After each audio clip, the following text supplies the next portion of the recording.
Hello, hello. Kelly is back. It's grounded. A little bit early. I think I said this yesterday, but I have a allergy testing uh later on, and it would have cut into this stream's time. So I am pulling it start time back by an hour and a half.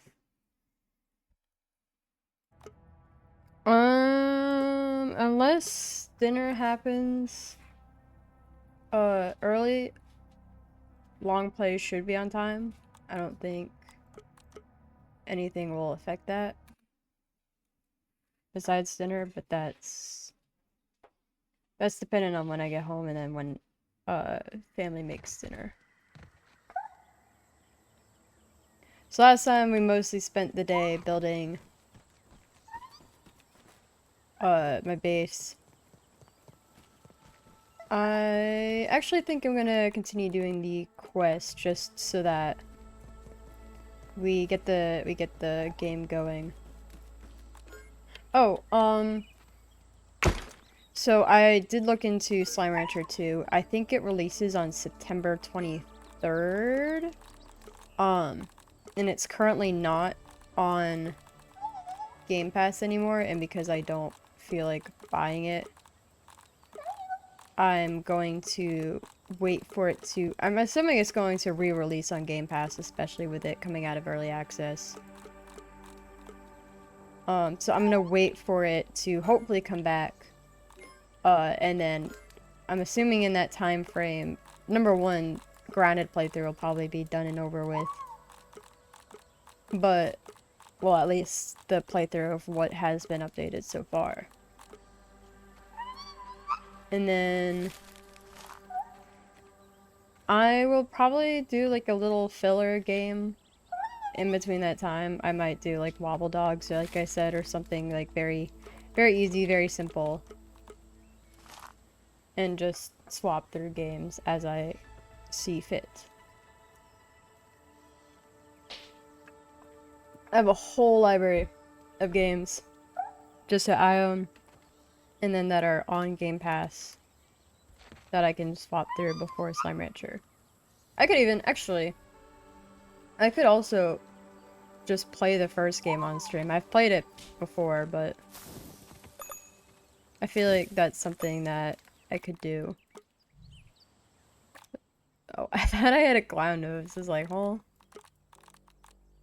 Alright, I've got a ton of food. I'm gonna fill this up. And then I'm gonna go to the, I think the trash can one I can hold off on just because I need to kill a stink bug for that. I think first up in line will be... That's tricky. First up in line will be the soldiers by the pines. Tangy. Do I detect a hint of hope? Water, bringer of life. Very, very, very chill day. I played more Minecraft. I was able to get some stuff that I wanted to do just personally. Just chill out and hang out. You're cool enough. So not really much has happened between Join the the like proletariat. 24-ish hours since I last was talking on stream. Now we're talking. I might also do a Subnautica stream at some point. I need to do Slime Rancher, Slime Rancher 2, Subnautica, Subnautica Below Zero.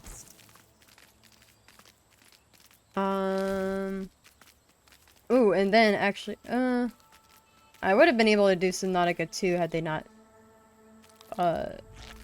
held that back.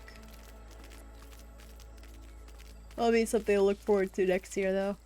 And then you'll get completely... Actually, even with Slime Rancher 2, Slime Rancher 2 and Subnautica 2, you'll get almost a near blind reaction to, because Slime Rancher 2 as I said, I last played during the Rain or Shine update, and that was, at least from what's the looks of it, and what I've seen on the trailer very briefly, it looks like it's changed quite a bit.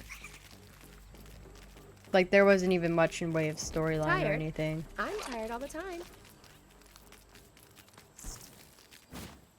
That'll be good to do. I forgot to mention just as a housekeeping thing, but this weekend, starting Friday, I want to say, just because it'll cut into that. So starting Friday and then all the way to Sunday. Actually, two things before even that. So tomorrow, going into Wednesday, I will not. Well, by Wednesday, I mean the day after. So tomorrow and the day after, Tuesday and Wednesday, I will not be able to stream. Definitely not tomorrow. But, actually, yeah. Unless I do an early day stream, which I might do. Because I'm going somewhere I'm going to my friend's house at like 2 o'clock EST, so I will probably then do an early stream of Grounded. And then Wednesday, I don't know how long I'll be at her house for. But I'm going to assume at least something like afternoonish, early evening. So I might be able to get in another Grounded playthrough, or I just might save that as a Minecraft stream. And then starting Friday, going all the way to, I want to say, like Sunday, or like starting like Friday early morning, mid-afternoon, going all the way to like Sunday afternoon. I will be going to my dorm mate's house because all 4 of us are gathering. Number 1 to play D&D. I think I've said this before. Number 1 to play D&D, but say bye to 2 of them. Because for this first semester of the school year, they're going to a study abroad trip up in Italy. There's lingonberries here? I could have gone. Oh my god. If I play my cards right, I can lure 1 and then fight it. If I play my cards right, I mean just aggro 1.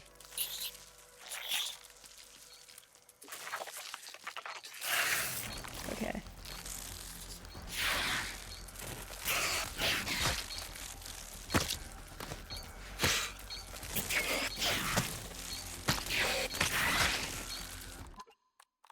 Where's my music?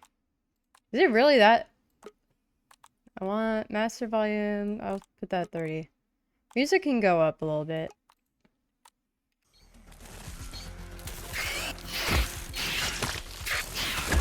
I think I turned it a little. Excuse me? I didn't know you guys could wander. Oh, there's 2 of them too. I didn't know you guys could wander.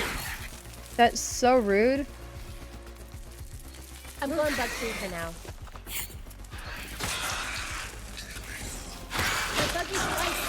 Oh shoot.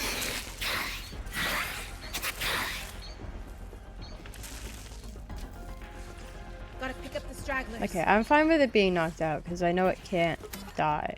Or it won't die, it'll just be sent back to the thingamajigger. That's just challenges.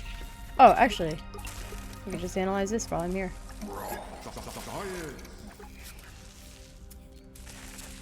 Bomb buckler. What am I, a pirate? What do I look like, a pirate? Oh. Is it? I hope that's W for. Oh, that would be really cool if they each had their own like version of it.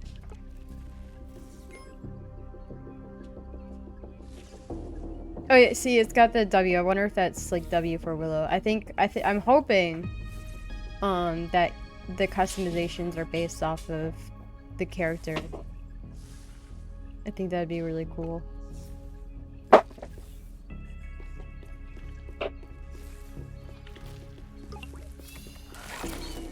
You're puppy guarding my aunt?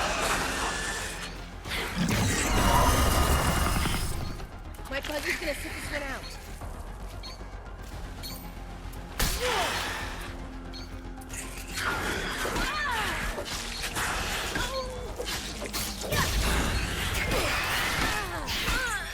I'm gonna lure the tiny one in here.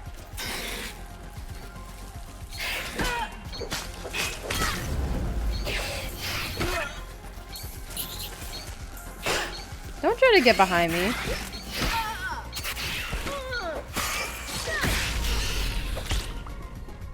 There's one.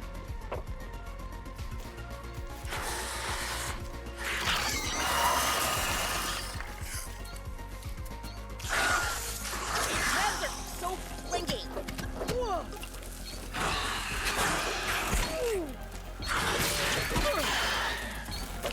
That was kind of cool.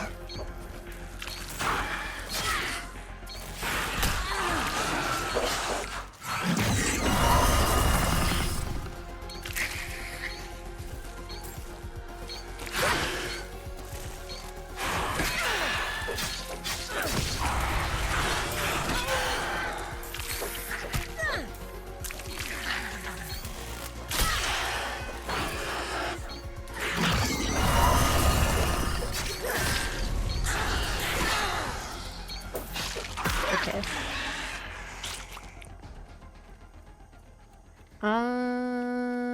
Ooh, my shield's pretty damaged. How much longer does my ant have? Only 3 minutes. Or is that... Okay, yeah, that's 3 minutes. God only knows where that other junior went. Hello, Abra M. I don't really, play with, other random people. I'm gonna be honest. I have too much stuff going on, and I've tried to stream with people before, and it's a bit of a, like, it's dependent on time, and I found it to be a big issue.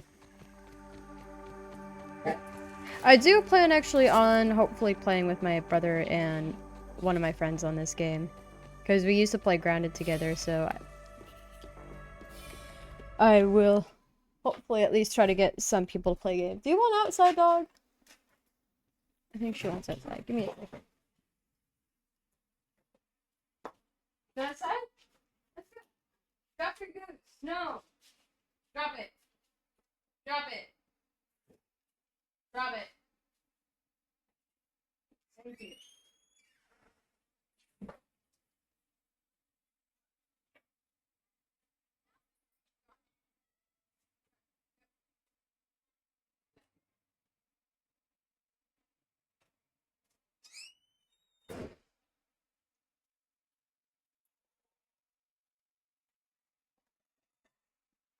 Oh. Alright, what am I looking for? I'm waiting for my ant to respawn. How long does that have? Still 3 minutes-ish. Do I need the ant to break these roots? I'm pretty sure there was roots over here, if I remember correctly.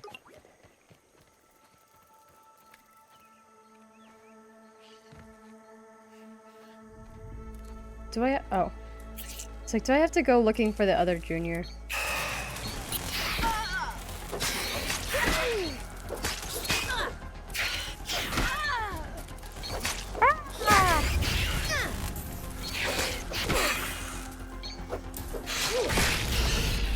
Oh, ooh, whoa, hi. Do I need to hire a babysitter for you? I have a lot going on, okay? So I'm only gonna say this once. Do not mess with my army or the treasures they guard. How about you back two inches away from the mic, and then we can talk.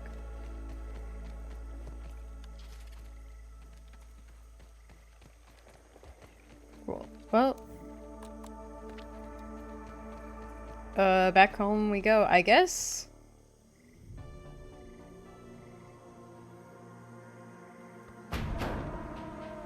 Oh my god, not the troops.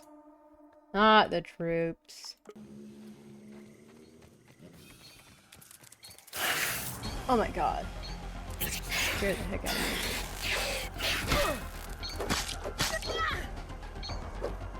How many of you guys are there?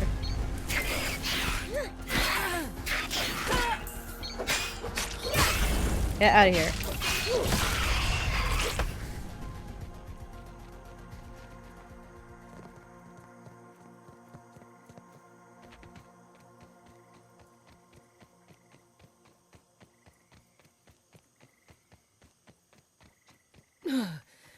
Alright. I forgot where I found that stink bug. Who? What? Where? Why? How? Why are there so many juniors?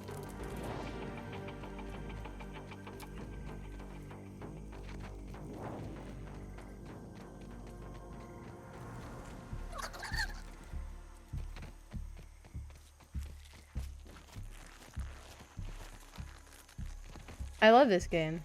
I love it so much. I am not scared for my life. By my life, I mean my character's life. I have 800 centimeters, so I get home. My aunt is currently knocked out. I don't think that's a good decision. It's actually not too bad, actually.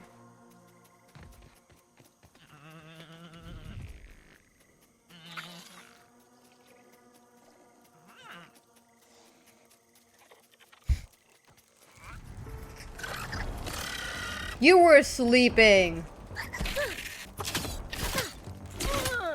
Go away.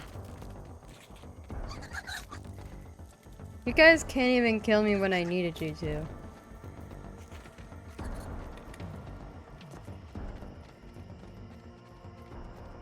Okay, that's a ladybug. Every time I see grass moving, I'm like, please don't be a spider. Please don't be a scorpion. More importantly, don't be a scorpion.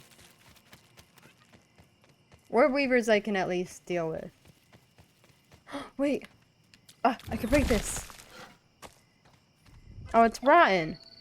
Oh, only part of it is.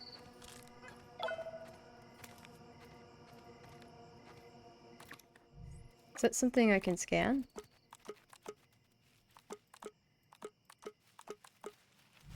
Okay, I don't know why fresh versus normal is two different things, but sure.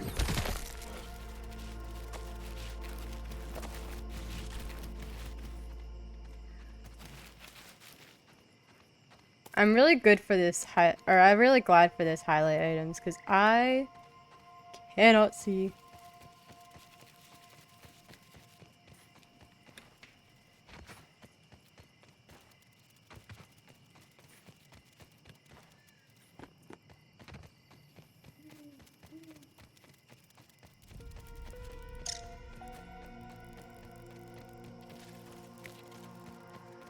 Ooh, wait.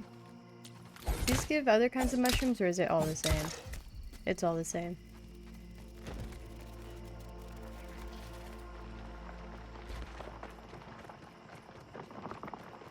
This sounds scorpion-like.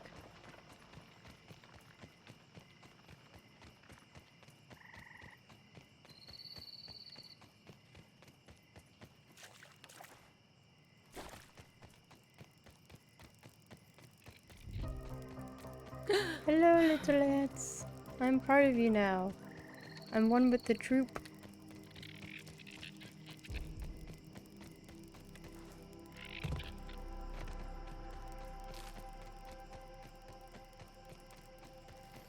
Is there... Am I crazy? I swear an ant was right there. I think it just vanished out of existence.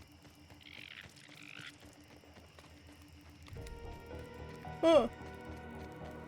I need to go... What is this? Is this sap? No, that's nectar. I need to scan the fresh cookie bits, because I guess that's something I can scan, but the regular ones I can't scan, which is kind of weird.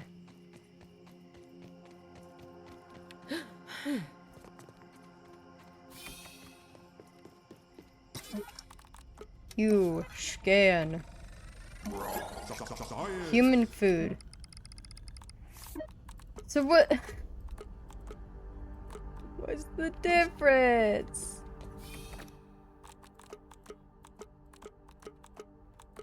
Alright,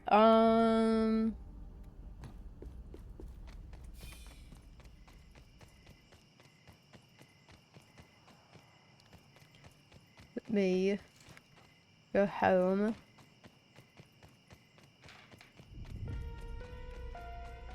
And then I'm gonna go sleece, and then in the morning look for a stinky bug.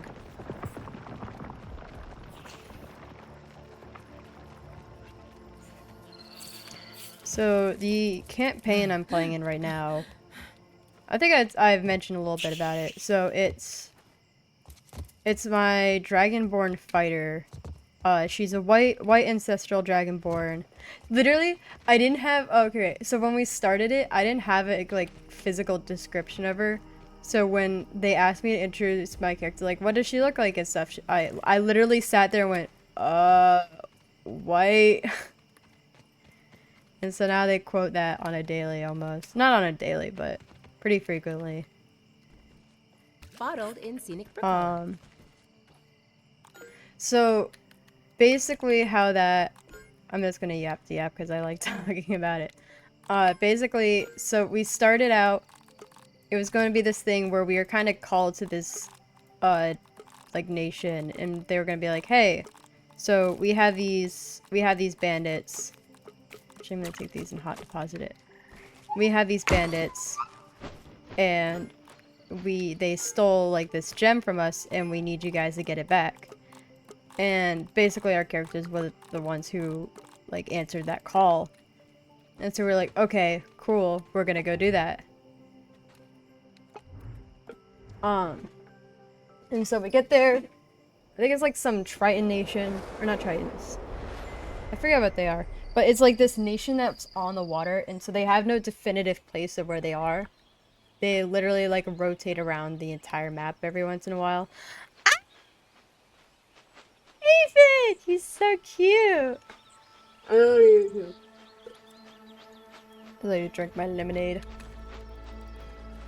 So they go to the king, who's like this 16-year-old boy. Cause it's one of those situations where he was like made king early because his father died, whatever. And so he explains. I hope you'll put up a fight. Can you not? And so he's like, yeah, these Tritons took this gem from me. And so we were warned that it was going to be underwater combat, and we actually it was modified. I think swords, or I think normal bows or whatever, can't work underwater. But we were given these amulets, which basically allowed one of those weapons to work. I think it might have been bows. Or maybe it was swords. I forget. Something wouldn't work underwater, but like it was the main weapon of one of our characters, so we were given these amulets that allowed any form of underwater combat, pretty much. And it gave us, it was 24 hours. We could like breathe water as if it were air. You could use any kind of weapon underwater that you normally couldn't. I think it was crossbows, because I think it was, we had a ranger. I think it might have been crossbows, but so yeah, we all were given a crossbow. We all had our weapons, and we found this like guard post, kind of like went up and around and started fighting them. They didn't really, after we defeated like the main guards, which it wasn't really a main guarded area. Lemon slices, but it's drinkable. After we fought the guards, we went inside, and there was like this like living quarters, and it didn't really look like a bandit hideout. It kind of just looked like a place. And so literally we defeated them all the like the bandits in there, and we found this well, and it was clearly the spot we needed to go to. Like the dam's like you could tell like this well is off. Also, I don't know how an underwater well works. I don't know. Maybe there wasn't water inside, whatever. But she was like, yeah, you can clearly tell the well, there's something off with this well. And we kept rolling low on literally everything. Like, we were trying perception, we were trying, I don't even know, insight, or like, we were just trying to figure out anything, like Arcana. just figuring out what the deal is with this well. And finally she was like, you know what? I'm just gonna give it to you guys. This is painful. And so, she was like, you find a button on, the stones, or like underneath one of the stones of the well. And we're like, yay! We press it. It's a huge spiral case down. We're slightly less happy about it. And we get to this door, and I think we either heard voices on the other side, or someone had some sort of, like, perception. Oh no, I don't think we knew someone was behind the door, but we had, like, a very good feeling that there was. I think we, like, someone rolled pretty high on perception, and someone heard, like, footsteps within there, like, hushed whispering. Something along this sort. And so we knew there were people inside. We didn't know how many. We didn't know if they were preparing anything or whatever. And so we had my character, since she was like the fighter, go first. And she prepared, like just an attack with her sword. Or maybe, no, she used her shield as like a battering ram almost. Or like blocking any attack that happened. And so they opened up the door, and the people on the other side, I think there was like a couple of them. One of them had prepared a weapon attack, so she blocked it, and then it started the combat. We defeated those, and then we found the gem along with, I think it was like some blue torch, Medal of the Wetlands, which basically, that's what my character received the Medal of the Wetlands. The ranger got this blue torch, and I forget what the paladin got. I can't remember what he got. He has something. And so I think, I can't remember if the DM gave it to her, but I think at some point we found out that the Medal of the Wetlands was like this medal where if you touch it, it'll like activate this thing, and basically you can, like, any terrain that's like difficult just becomes like normal terrain. So you can move into difficult terrain as if it were normal. And it's a one-time use kind of thing, so once the charge is used up, it's done forever. And so we bring the gem back to this king. And we have a feast, and it's like this little celebration. My character, like, goes up to, I guess, like, the captain of the, like, the guards or whatever. Number one, my dormmates made us, like, we rolled to see how hot she was. She was nat 20 hot. Like, girlie was a baddie. And they were yelling at me, like, you gotta bag the baddie, you gotta do it. That was not my character's goal. My character's goal was to figure out, number one, what the metal was, and then number two, to find, a blacksmith. Because she wanted to make it into a sword. Or, okay, like, you. See if she can make it into, like, a sword or something. Writing you is a metaphor for capitalism. So, she basically... Yeah, she asked where the location of the blacksmith. She was given that, and then I think that she continued the rest of the party. And then I think it was evening time, or the next morning, she went out, found the blacksmith. Everybody, it was like a downtime thing. She went out, she found a blacksmith, she gave them the metal. It was like, can you guys make this into a sword? And the guy there was like, yeah, I'll try. And so I think she had to wait like a day or something, so she was hanging out around. And as everybody is out in town, there's like, the water is like giving... I think the water was like, it was like unusually still, and then it was like kind of choppy or something. It was like, the water was weird. And there's, these elementals start appearing. I don't know, what was it? No, so literally, the way we ended off that session was like, we just hear an explosion behind us as everybody's looking out towards the water, which is, I think, unusually calm. And then next session, we were sitting there, and she's like, yeah. So behind you, you hear an explosion, and you turn around, and it's just like the castle is just like there's a pillar of water, and on top of it is part of the castle. And we're like, that's great. And these water elementals start coming out of the floorboards. And so we're fighting those. We eventually get to the pillar of water. Everybody like finds a way to swim up it one way or another. Did these respawn? I think these respawn. We made our way up it. Everything was good and dandy, as that can get. It was really funny because the ranger, he's a kobold, and I guess there was something where he had this like drake egg, which I think was part of his religion that he had it. And so he has this drake egg, and it was in the castle. He left it in the castle at the time. And so he immediately beelined it to find that. My character and the ranger paladin, or not ranger paladin, or the paladin half-elf, who is Ivar. Ranger kobold is Vetvik.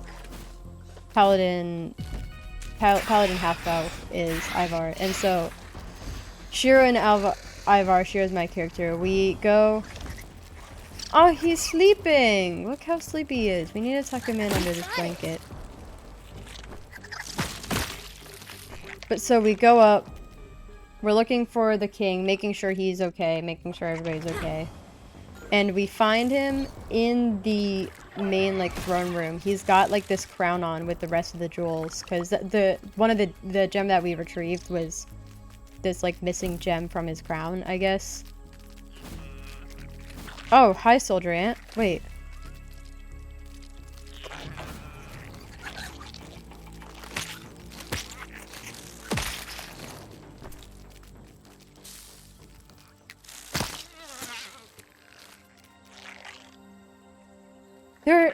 They're passive if you're... Wait. I want to test something. Okay, yeah. It's like Ark logic, where if you get off your dinosaur, any smaller creatures immediately are like, wait a minute.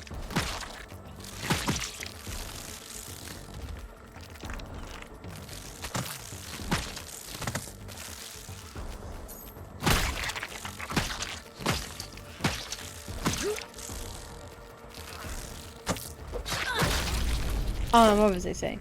So, we're in the throne room. He's got this crown on with all the gems, and he's like, his eyes, I think, were like just a pure like white or something, and he was like in this pillar, and there's a like couple elementals spawning around him, and so we're into this combat. We're fighting these elementals. I can't remember if the crown was like shooting beams at us, but I do know the crown was creating new elementals. Eventually we got it. The ranger kept trying to shoot the crown off his head, but I think he kept missing or just like doing very low damage against it. And I believe the... I'm choking.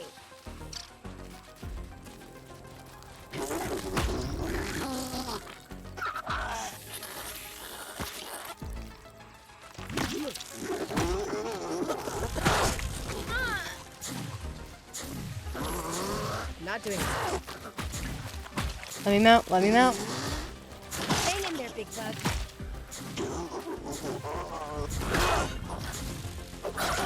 Yeah, death comes from my bug friends. That was rough. Shoot. Anybody need a hand? I hate stink bugs. I think that's what I've determined from this. Do I need their parts for roach armor? Can't remember.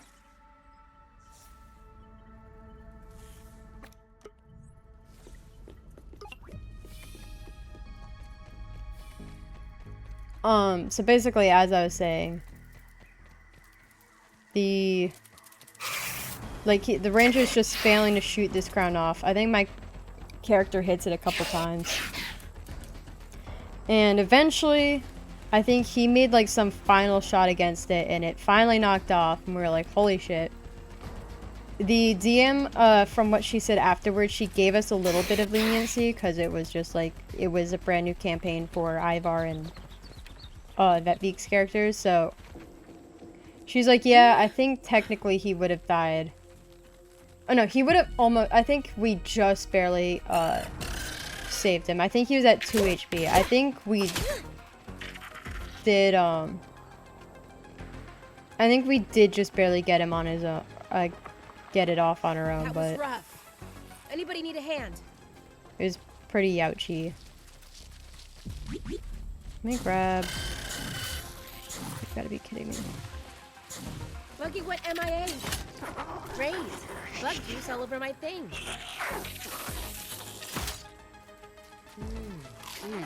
Smoky, tangy. Do I detect a hint of hope?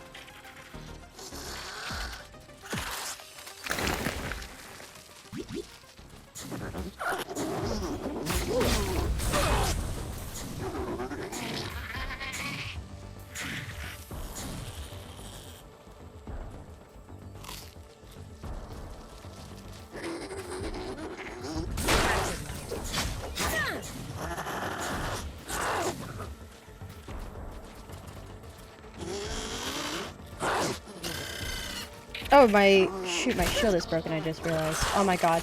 Oh my god. How about you fight the larva first, my god. Oh my god.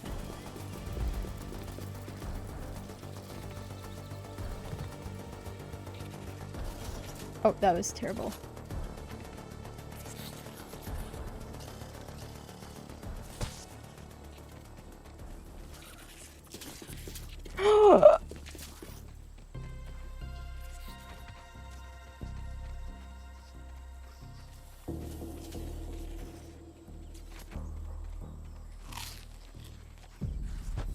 How are the scorpions easier to kill than you?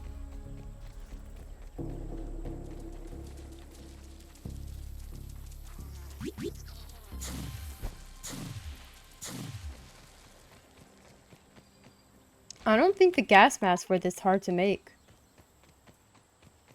I don't think they've ever been that hard to make, because I don't remember them ever requiring stink bug parts. Maybe they did. But I feel like it was a lot easier before.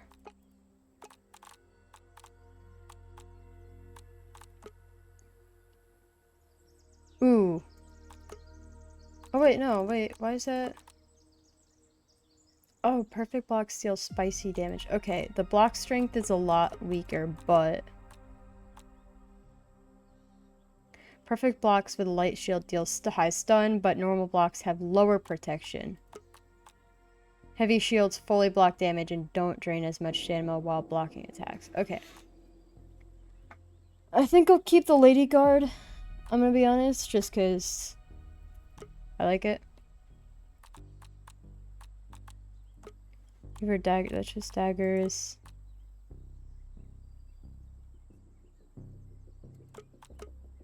I don't think these are dual wield, so that's not really. This weapon made with the venom of northern scorpions and caterpillars. Ooh, you know what I want to look up? This. Okay, this is compared to my...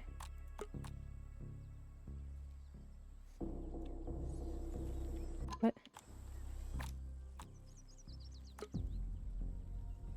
Yeah, I think this is compared to my Crimson Saber. Heal when dealing damage, that's really good. And everything is better except for the stun, which to be honest, I think I can do without. I mean, I really like that stun, but I think it's fine. Let me go bring my dog again.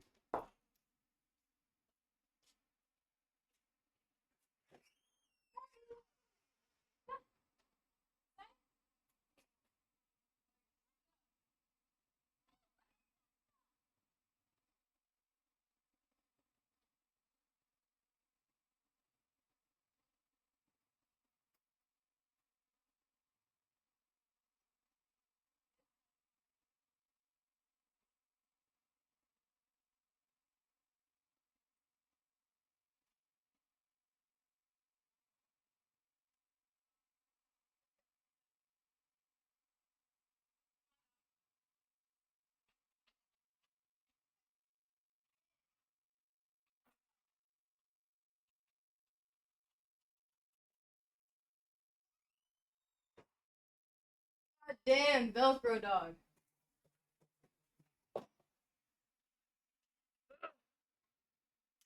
Here you go. Let me sit down here.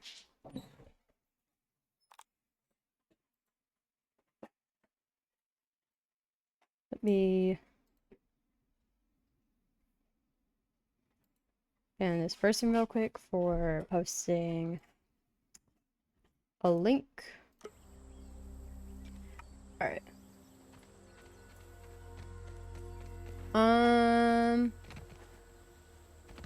Where am I? Yeah, this dog, she's Velcro.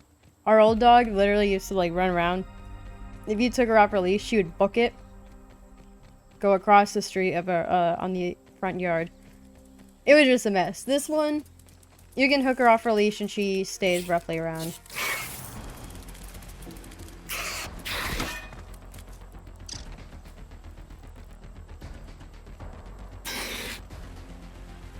I think I want that mosquito needle sword. I think that'll be really good.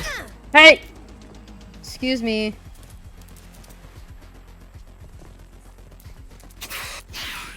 What is this? Wait a minute.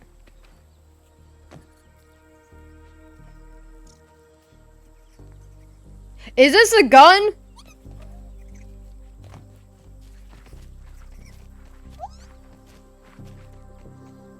I'll run away from that.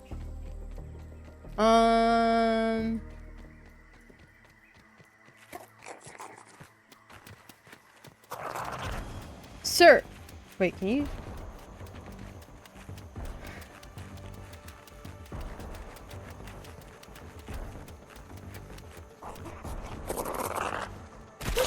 Eat! Can't stay here long.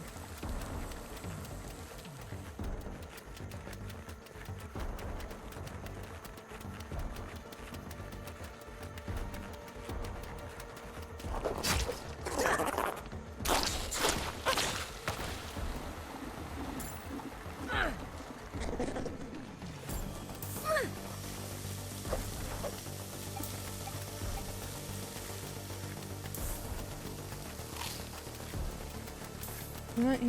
He's not bothering anybody. Oh, I need tier 3. What was I saying? So basically, yeah, we shoot this crown off his head. Immediately, the elementals are going like bye-bye. They're all done. And so I think actually he doesn't explain. So like immediately we're like, we gotta get off this castle. The water's like fading off, and so water slowly like the water spout's going down. The castle's crumbling around us, and so what we have to do is, I think we like kind of jumped down the waterfall-ish, or like it kind of like exploded a place, and so we started falling, whatever. And what was it? So the Ivar and yeah, by this point Vetvik had joined us. He had joined us like halfway through the battle. So Ivar and the king, I guess, were just free falling. They didn't really roll that well. For like if they are able to like grapple onto something. I really hope you're preparing for my test. It'd be so boring if you die right away. Girl, it's boring listening to you and annoying. So yeah, they don't do so well in a roll. Vetvik is fine. Shiro rolled a nat 20, and the DM was like, you know what? With that 20, I'm gonna say, like, I think she rolled a nat 20, or she rolled something just like she was fine, but she was like, can Shiro like roll to see if she can catch Ivar and the king, and so with it, she rolled a nat 20, and so she's like, you know what? Yeah, you caught them. You got them, and so everybody's safe. Nobody's like hurt too badly. No one's anything like that. And then, well, by no one's hurt or anything. I mean, like the king and the main party. But so when we get down there, there's like a couple like dead people. And they're like, basically, everything's kind of like calming down now that the actual main thing has happened and it's done. And so the city is like in shambles. We're making sure everybody's okay. We're like helping pull bodies out. And I think it's like 2 or 3 bodies were found underneath the castle, kind of in the rubble where we were. And lo and behold, aside 2 others, the captain of the guard, the Nat 20 girl, was among the ones who were dead. And to this day, my doormates are like, oh, you failed to bag the baddie! And now she's dead! So, it's just a really funny thing. Oh my god. Well, let me get my aunt out so I can outrun these creatures. So yeah. We take the night. We're told that everything would be explained in the morning. We take the time off. Shiro immediately afterwards goes to find the blacksmith. This is elating. She finds this kid there, and she's like, "Oh, she was just talking." Also, this kid, the way the DM like had his voice, this kid, I was like, "Oh, this sounds like a Victorian child about to break into a musical." Literally every single line. It was like. So when we were getting to the point where he was like, "Oh, you're the dragonborn with the golden sword," because the metal of the wetlands was golden, and she was trying to make it into a sword. And so she's like, "Oh, you're the dragonborn with the golden sword. Like, yeah, let me go get it." This kid is excited. I think he was like the son of the blacksmith. He was fine. Both of them were fine. And so she retrieves her sword. I think this might have been the morning after. I think this was the same night. She retrieves her sword. And as everybody's winding down, everybody's finding a place to sleep after houses were destroyed among like the blasts and stuff. Ivar and Shiro, like, they get food from this place and they're like back and eating it. Vetvik's about to go get food. And so, like, there was, like, a crack on the egg, and they thought it was from the explosion. And at some point, I guess, I think it was before he met up with the others, the egg had hatched into this blue drake. A small little itty-bitty blue drake, and her name is Molu, based off of the dorm cat Mo. And she's really cute. And so Vetvik like put her in a pot, just like keep her somewhere. And so when he went to go get food after our characters had food, like he just leaves the pot kind of like in the center of like their little tent, and it starts moving. And out of game, like the look that Shiro and Ivar gave each other, it was just like concern and it was so good. It was like it was like confusion, concern, and like what is that? What is going on? And I guess they open up the pot, they find Molu. Vetvik comes back, he explains that was from the egg. The egg looked like a rock. So we were even skeptical that this egg was gonna hatch. Lo and behold, there's a baby drake in front of us, and we're like, oh, it was actually an egg. So yeah. Hello, Jerry. And basically, could use some lemon slices, but that ends. And we're called to this meeting with the king so he can explain what the heck just happened. And so we go. There's this other group of like Tritons. I think they had originally helped us with the battle. Like it was like this side nation that came up and was like, yo. And so he's with the captain of that, and basically they explained that King Rowan had lied to us. He was like, actually my lineage has sought after the crown, because apparently with all 5 gems in it, there's like, you get like this, it was theorized that they'd be a great power. Actually, it was shockingly, not shocking, shocker to no one, it was like this great evil. It was basically going to cause the destruction of the world. He had just been like, I guess it was a misinterpretation. And so our characters, obviously, they felt a little betrayed. They were like, what the heck? And we made a deal with, like, they were trying to figure out what they were supposed to do, because as long as these gems were in the water, they were going to find a way back to each other, and this was just going to happen again to somebody else. And so our characters were like, we can take them and bury them and like spread them across the world. And I think we had a couple requests. I think Shiro requested that they get equipment and stuff to help them on their journey. Just like some basic supplies. And then I can't remember what Vet Beak asked for, but Ivar, this was really good. Ivar was like, I want this to not be forgotten.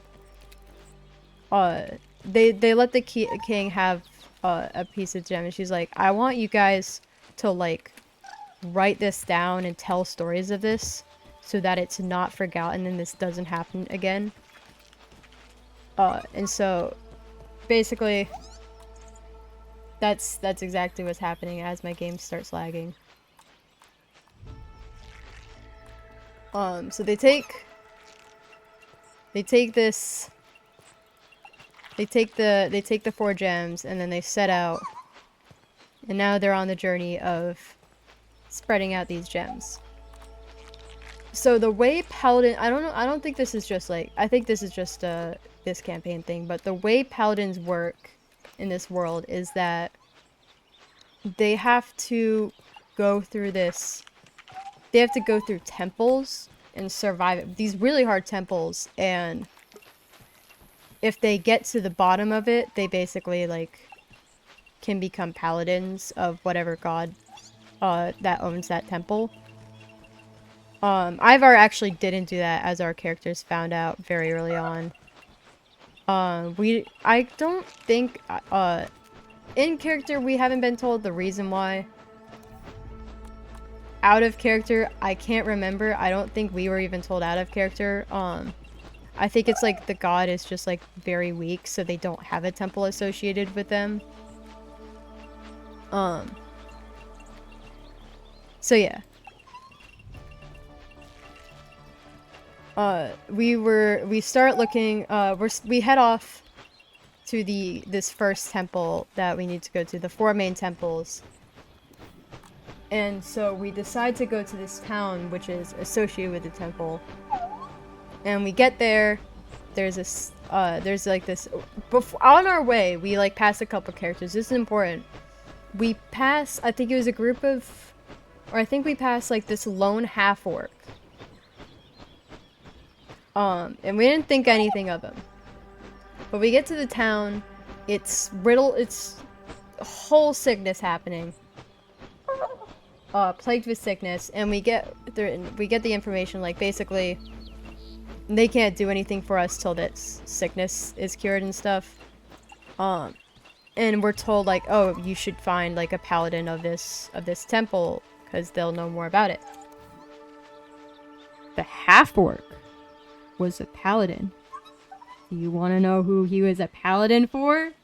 The temple. I don't think it wasn't the main temple. I think it was like a lesser temple. It was associated with the god of sickness and health. And basically he was going to help, like, find some cure, or like ask the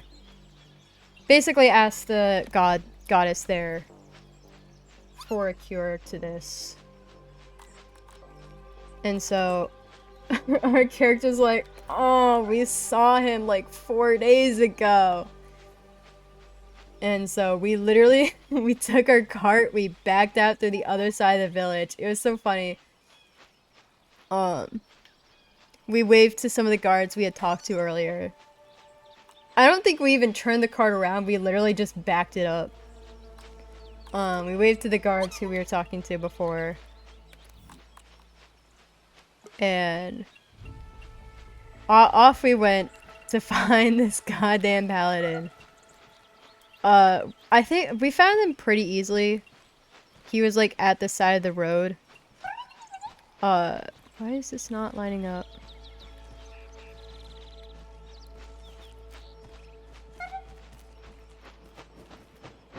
Oh.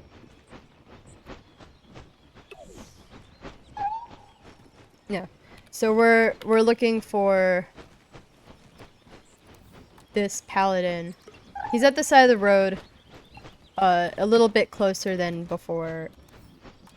And we kind of like non-suspiciously like pull up next to him and just like act like oh, no. We act like we're just like getting supplies and we're very casual. We don't want to like make him suspicious. We don't want to see him like we're following him.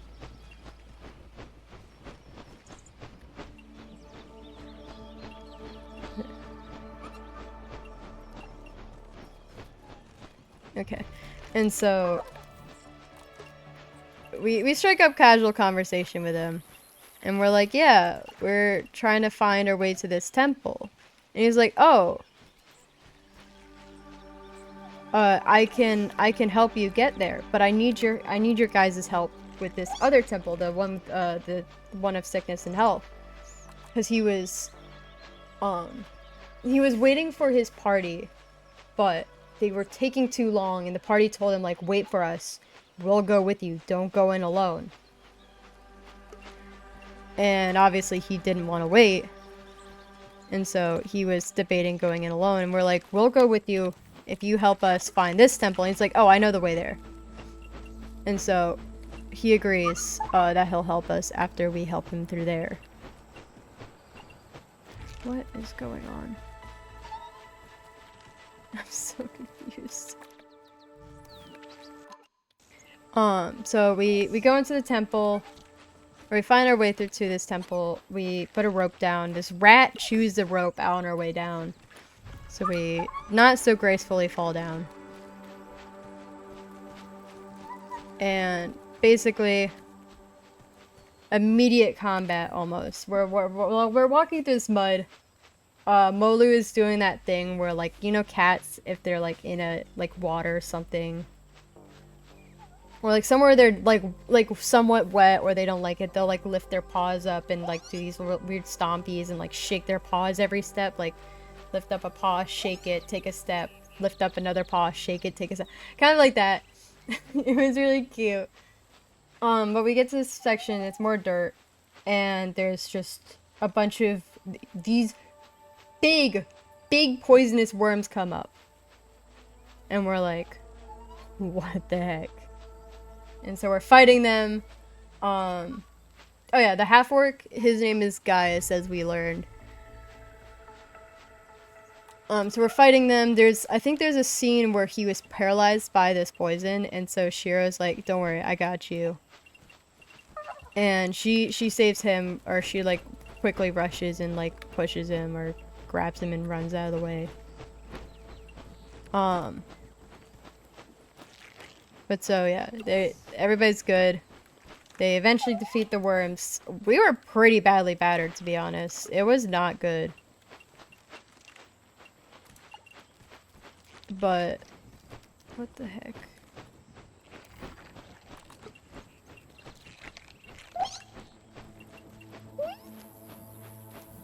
So yeah. They're pretty badly battered. Oh, because of the hat thing. Okay.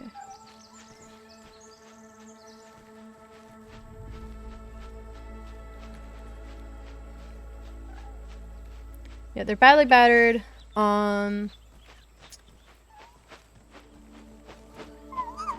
And they get to this other room, and there's like these potions on the wall. It was a really cool riddle. It was like, oh, what was it? What was it? It was something about like 2 to each, and then 1 is the key, and all these pop potions had like different symbols on them. And Gaius was like, well, these temples have a way of knowing their party members, so like they must know, or it must know that you guys are a party of 3, and I'm kind of an odd one out, so I must be the key. And so he takes like this black potion bottle and he sits off to the side. And in real life, we spent, it was like, I think it was like 11 by this point. In real life, we spent 45 minutes to an hour trying to solve this goddamn riddle. I made the, like, according to the DM, like, this happens even later. I was so close to the answer, but as soon as someone said anything about it, I'd be like, oh yeah, maybe not. And she wanted to cry. It was really funny. But so it was really weird because like they each had symbols on them, and I quickly realized that they were part of, they must relate to stats in some way. I was like, oh, maybe it's the highest of each stat, but there was nothing that was evening out, or yeah, evening out.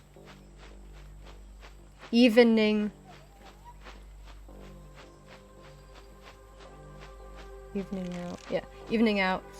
Sorry, in my brain. I feel like that girl who's like holds up an avocado is like banana, plum, or what did she say? She like calls it a bunch of different fruits. Plum, avocado. And she's just having a breakdown. But basically, yeah. So nothing was like a definite answer, because every time we got close, there was always something that didn't exactly match up. Because 2 people would have the highest stat or and so I don't know. It wouldn't work. And then we were trying like different things, like maybe it's our saving throws, maybe it's this, maybe it's that. So we grabbed eventually we went with the, maybe it's something to do with stats, and we grabbed it, and then we thought we kind of like took a random guess with 2 of them.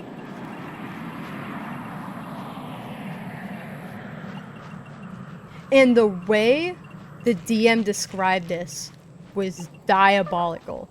So, everybody drinks their silly little drinks. I think Gaius drank it first, everybody else drank afterwards. And Gaius just falls to the floor. And we're like, what? And Ivar does a medicine check or something on him. I think we should have been suspicious. I think it was like he rolled like a 3. Well, she the player, he the character. They rolled like a 3 or a 5 or something really low, and the DM just goes, he's dead. And we're like, no! And so yeah, he's dead, and then one by one our characters, like, I think Shiro's was made like strength and stuff. It's like Shiro's like, you feel weak in your bones, or you just feel a lot weaker. And then like all this other stuff. One is like your it was really cool. It kind of pertained to each of the stats. The way she described it. And so everybody kind of passes out, and we all wake up. It was okay. The way she took it was diabolical what happened. So she takes her sheets, and I like get up, and I'm like getting a drink because I think session's done. And I think she was just doing something, or maybe she was planning out a map, but she takes her sheets, and I thought we were done. And we're sitting there, and I think we're talking about it, and she pulls out this other sheet, and she gives it up to us, and she goes, here you go, Shivarvik. Which was a combination of Shiro, Ivar, and Vetvik. And we lose our goddamn minds. We're like, huh? It was one sad little sheet given to us. And she was like, we gotta figure out your guys' stats. So we sat there, we literally took all of our characters, oh no, yeah, so it was like, she was like describing the next scene, she goes, here you go, Shavarvik, and she describes the scene, she's like, you guys wake up, and you look at, it was kind of like you're drowsy or whatever, and at some point she goes, you guys look down at your hand, and they're green. And she hands us, she goes, here you go, Shavarvik. And at this point, we've come to realize that we are fused into the body of, Gaius. And so, she gives us a sheet. And basically, we're pulling out of a bag. She takes every character's abilities. And she writes them down and puts them in, like, this whole bag. And then I think... Because I think we picked just incorrectly, I think we had to swap the 2 potions, it wasn't, like, the maxing. So, the reason for the potions was based on whose stat went into that combined sheet. And we almost got the complete correct answer, like, we had the highest strength stat, highest, like, other stuff. I know strength just because that was Shiro's. I think there was these 2 had we swapped. It would have been, like, the best outcome. But I think because it was slightly incorrect, we got to, Gaius got to keep his stuff, or somebody got to, yeah, I think Gaius or somebody got to keep something that kept them alive later. Get me off of this ant. I'm sorry, Cherry, but...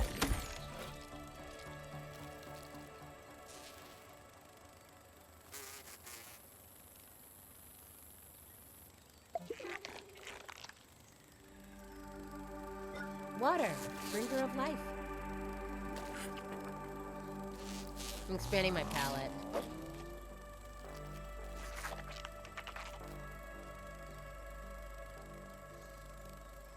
What? What is going on? Has he been here the whole time?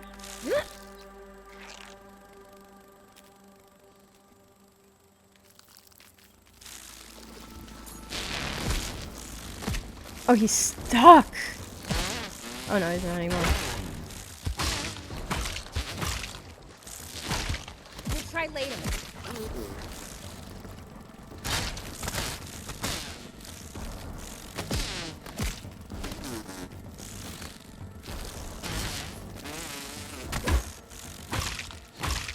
So basically, yeah. So she puts everybody's abilities into this bag, and she's like, you guys each pick one, and then you guys can choose. I think we picked 6 total, and we could choose to reshuffle 2 of them. And so we go through them. I think we got also Gaius's abilities were in there.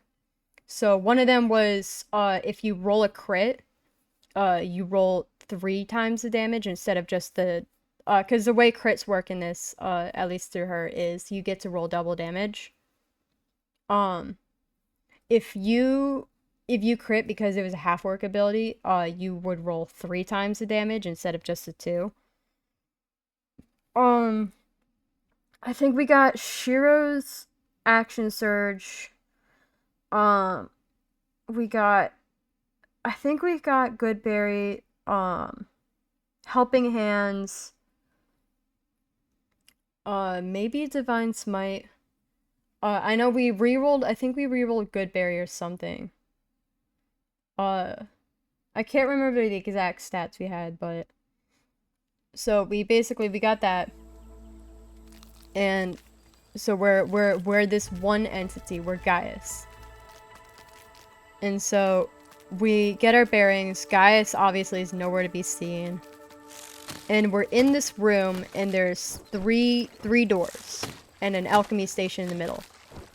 And we get this riddle that's telling us to get a plant, a shard of a blade, and then this other thing that we have no clue what it is. And so the first, also, the way we did this was so perfect. Like, there couldn't have been a better way we got through these doors. Like the choice of doors we got. So door number 1, we get in there and it's filled with plants. And one of them was like, it sounded like a plant, so we're like, I'm guessing we're looking for this plant. We're looking around, nothing, but through like one of the walls we hear this like clanking or like this weird shuffling noise. And we kind of waited there because we thought it was an enemy. Or I thought it was an enemy that was going to attack us. And so at some point it stops like right next to the wall, and I'm like, or it sounds, we find the place like next to the wall where it is, and there's no entrance in. But Shiro decides we're going to hit the wall with our sword and figure out what the heck is going on. So we find this hollow spot in the wall. It clearly sounds hollow, and so we break it. And in there, it's like this small room. And chained to the wall is Vetvik. And all of us look at each other like, huh? I forget exactly how, so I think he could, it was very clear that he couldn't speak, but he could hear us and he could see us. No. He could hear us and he could talk, but he could not see. Wait. Yeah, he could hear us and speak, but he could not see. And so, wait, was it? I'm trying to remember. Because obviously, Vetvik's body's there. We quickly were like, well, if Vetvik's here, I'm going to assume all 3 bodies are here. So, hold on. See and hear.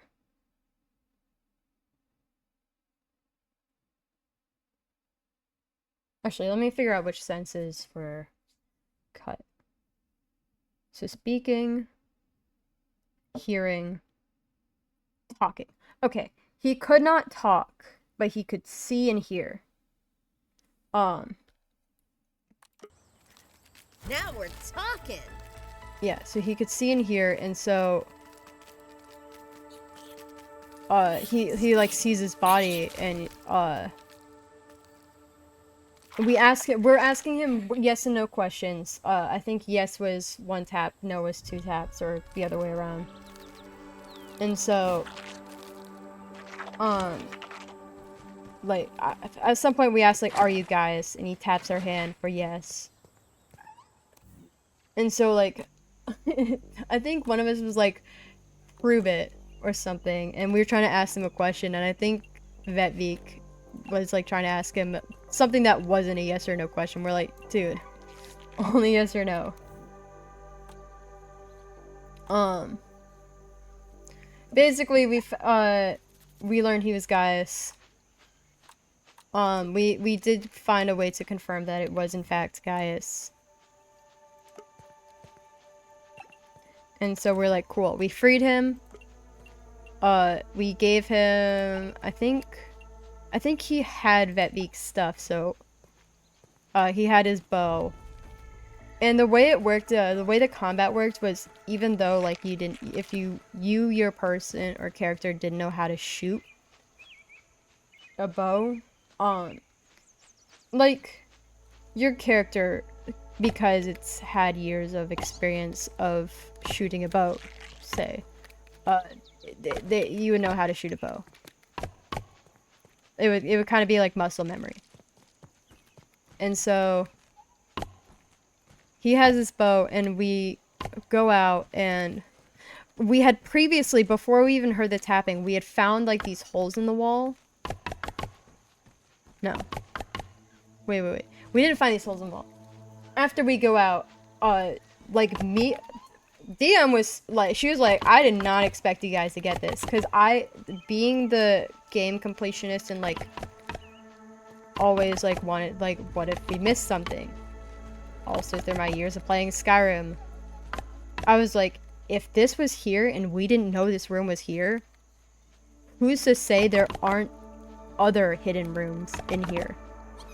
And so we looked through the walls. I think Shira rolled like a pretty high like perception or something, and we found these holes in the wall that we couldn't squeeze through. But we went to Vetvik and we're like, well, Gaius in Vetvik's body, and we're like, I think Gaivik. and we're like, can you get through this? And he was kind of, he like climbed through. It was very dark. Kind of, he wasn't great at doing it, but I think he like just managed to grab like this plant in the back, which I think we identified, or what we kind of identified as being this plant we needed. And so we have that. Yeah, we have that, and soon, like, there's these tiny worms. When I should have said earlier, when we fought these worms, before the big ones, a couple of them exploded into a bunch of tiny worms, and they crawled away. And so these were a bunch of the tiny worms from those big worms. Like, I'm talking about, these worms were like 5 or 8 feet tall originally. Now they're like these tiny baby worms. And we start fighting them. Not doing too bad at it, but... Oh, you know what? We had Molu. Because I remember one of the abilities we rolled. It was the ability to command Molu. Had we not have gotten that ability, Molu probably would have just, like, followed us around idly. So yeah, we had the ability to command Molu in that. So Molu was fighting these guys. We were fighting these guys. Vetvik was trying his hardest to fight these guys, or Gaivik. It was really bad though, because even though he shot, like, he figured out how to shoot the bow, it was kind of, he was like terrible at these attack rolls and stuff, so at some point he kind of like chucked the bow and just started punching them, which even then I think he started actually hitting a couple of them, but it wasn't going too well.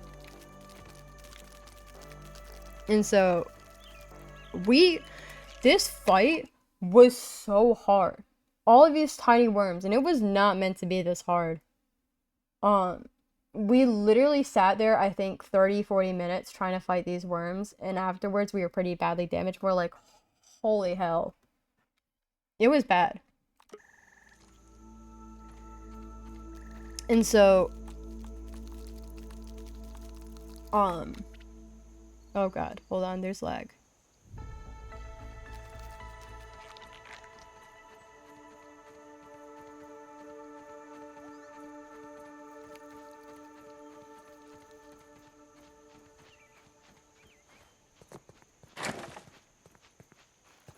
Actually, okay, if my thing can capture this, while the game is lagging, I'm gonna go refill my drink.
maybe a couple more seconds. Our lemonade is out because I realized I drank the last of it. And our milk is almost out, so I have cream soda here.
What is that noise?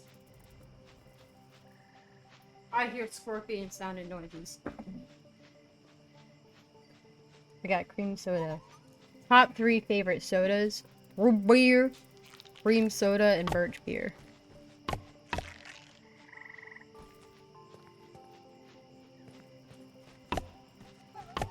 Where was I? Alright. So yeah, we're fighting these worms. Guyvik, throws away his bow. Why can't I build? Let's take a second to get our composure. Instead, he's punching these. We eventually defeat them. We're badly damaged, but we got the plant and we're done. So we leave there.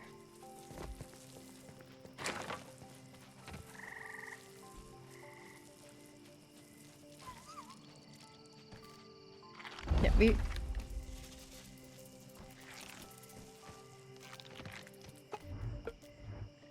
leave there. I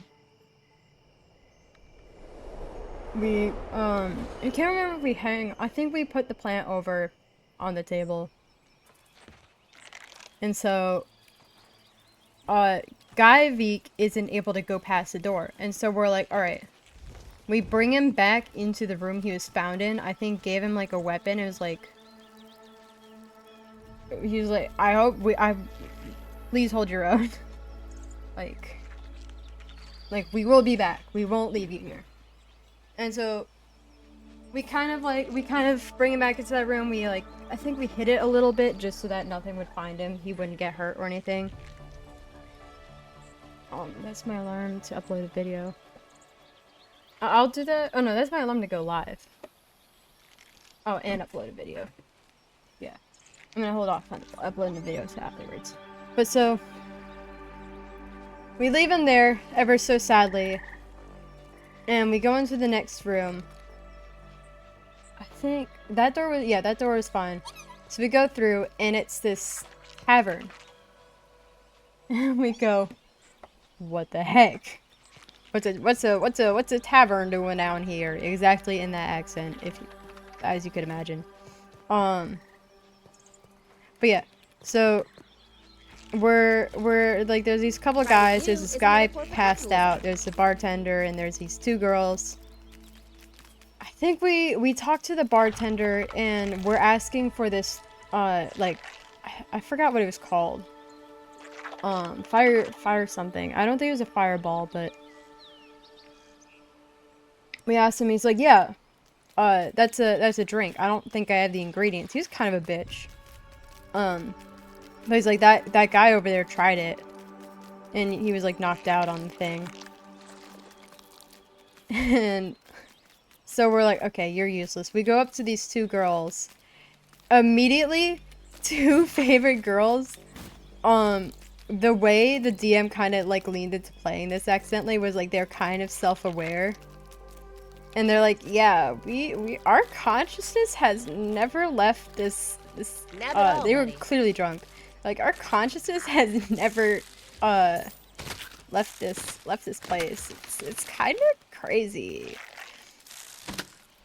And at some point he's like, that guy over there, he had this drink, and we're pretty sure we think he's dead. He hasn't moved in a couple hours. It was really good. Well, not the guy being dead, but these characters, it was really good. I love this scene. So yeah. We're talking to these two girls, and I forgot how it worked, but I think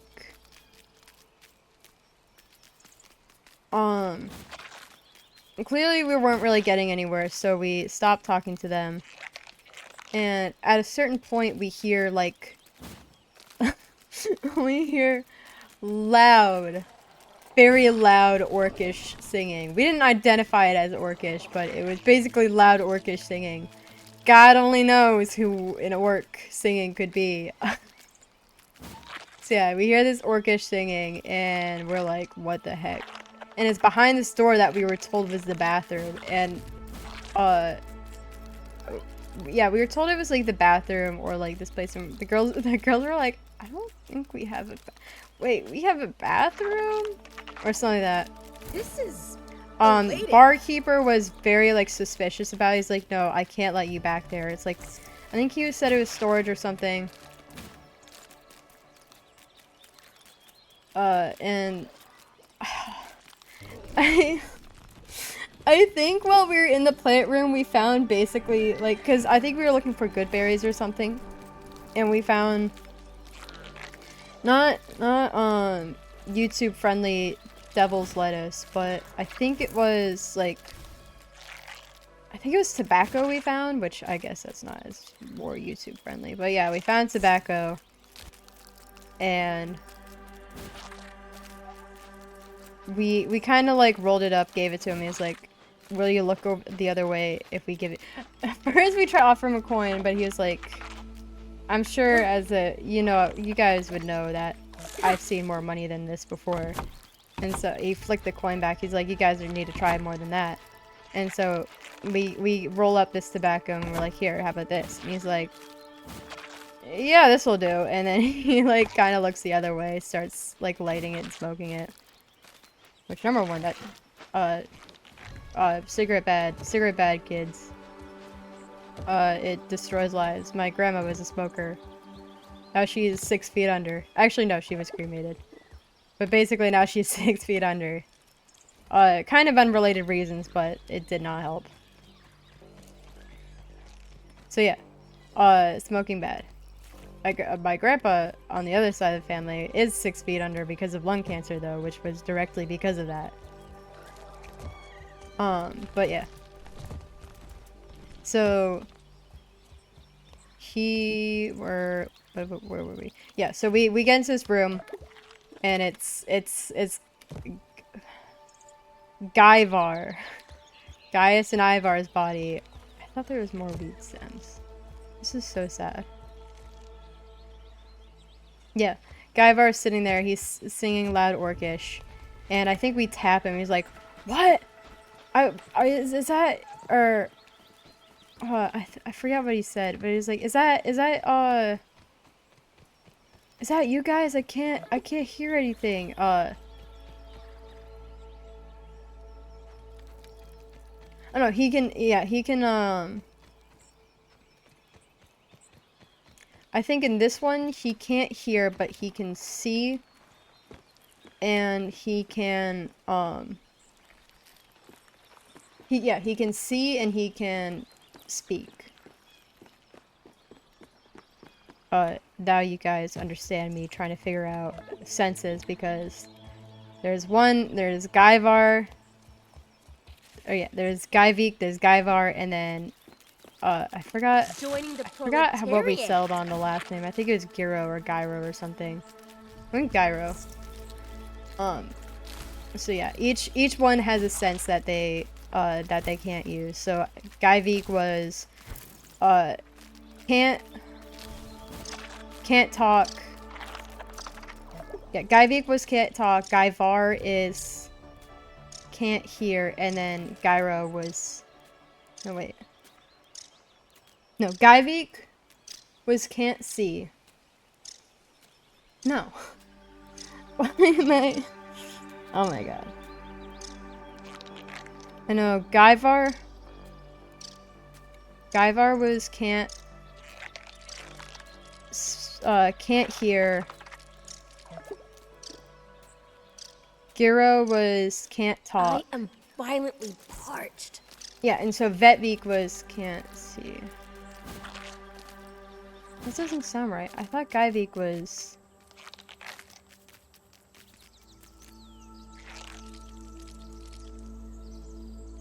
I can't remember. Alright. Guyvar was 100% can't hear. Because there's a scene later where he's like talking to these girls, but he cannot hear them. I'm pretty sure Gyro was can't talk. Can't hear, can't talk. I guess Guyvik was can't see. I think it was, because I think he had disadvantage on attack rolls to the worms on his feet because he couldn't see. I think he could hear and talk.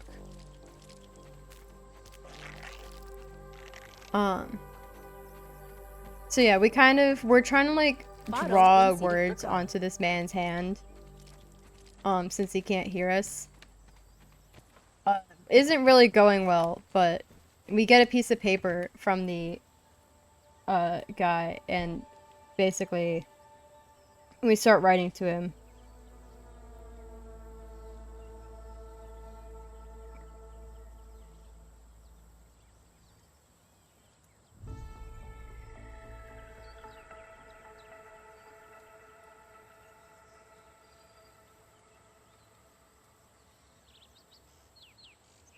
Sorry. Roommates are. One of my doormates made a grammar mistake and said to like TWO instead of TOO, and so now we're like, oh, which one of us is getting cut out? So yeah. Oh, I love this. I love the lag. Thank you, game. It's my favorite.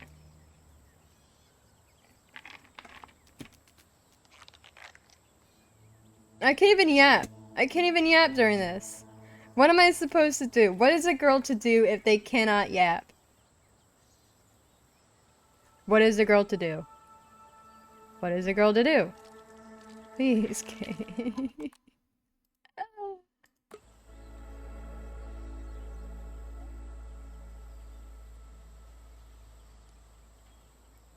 Shh. It's okay. You were able to last a whole hour without lagging. You can go another, it's an hour and a half. You can go another hour and a half. Please.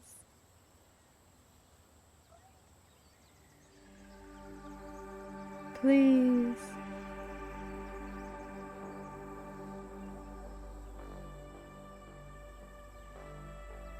Shh. It's okay. It's not that deep, I promise. Okay, you know what?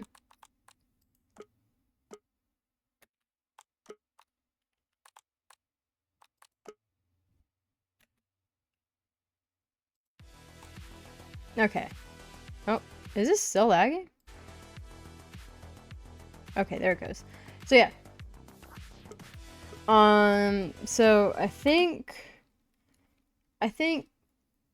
Guyvar gives us the actual recipe to this drink. Or I think he might have had the ingredient. I forget. I can't remember what he gave us. I think he gave us like the ingredients or like told us how to make it. Yeah, I think he told us how to make it. And then now we need the ingredients. So I think we said it, I think we brought him to the two girls just so that he could go there. And he starts talking to him. I guess this man, like, even though he can't hear, like, they're like, we rolled how into him these two girls were. And they were really into him. This, mind you, this is Ivar's body. So Ivar was seeing him and be like, oh, if only. But yeah, this man was like raising them up and stuff, and they're like, oh my god, this guy is fucking crazy. One of the exact lines one of them said. And so yeah, basically our last thing is now to wake up this guy who is possibly dead. Spoiler alert, he's not. He was just asleep. So we have to wake him up. I forget how we woke him up, but it took a hot minute. We got him up. And, like, this drink is apparently really dangerous. He's like, no, it could kill you. But eventually we get him, we're like, what if we have a drinking contest? And he was like, oh, hell yeah. And so everybody, like, this drink is made.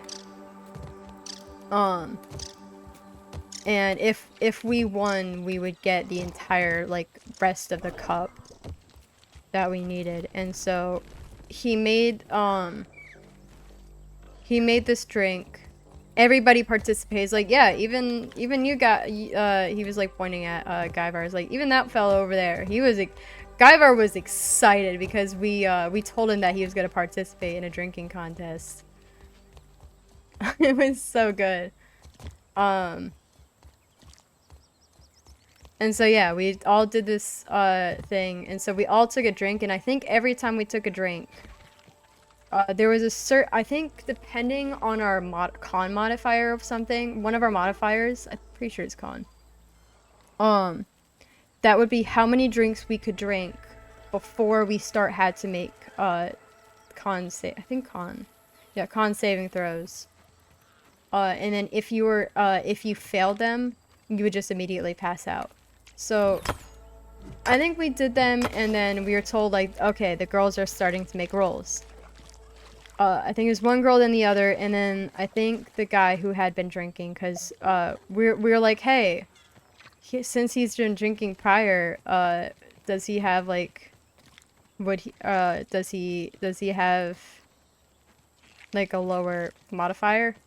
And she's like, yeah, you know what, sure. Or I think he might have had, like, disadvantage. I'm pretty sure it's just like a lower time until he started making rolls. So he starts making rolls, I think. We start making rolls, Gaia starts making rolls.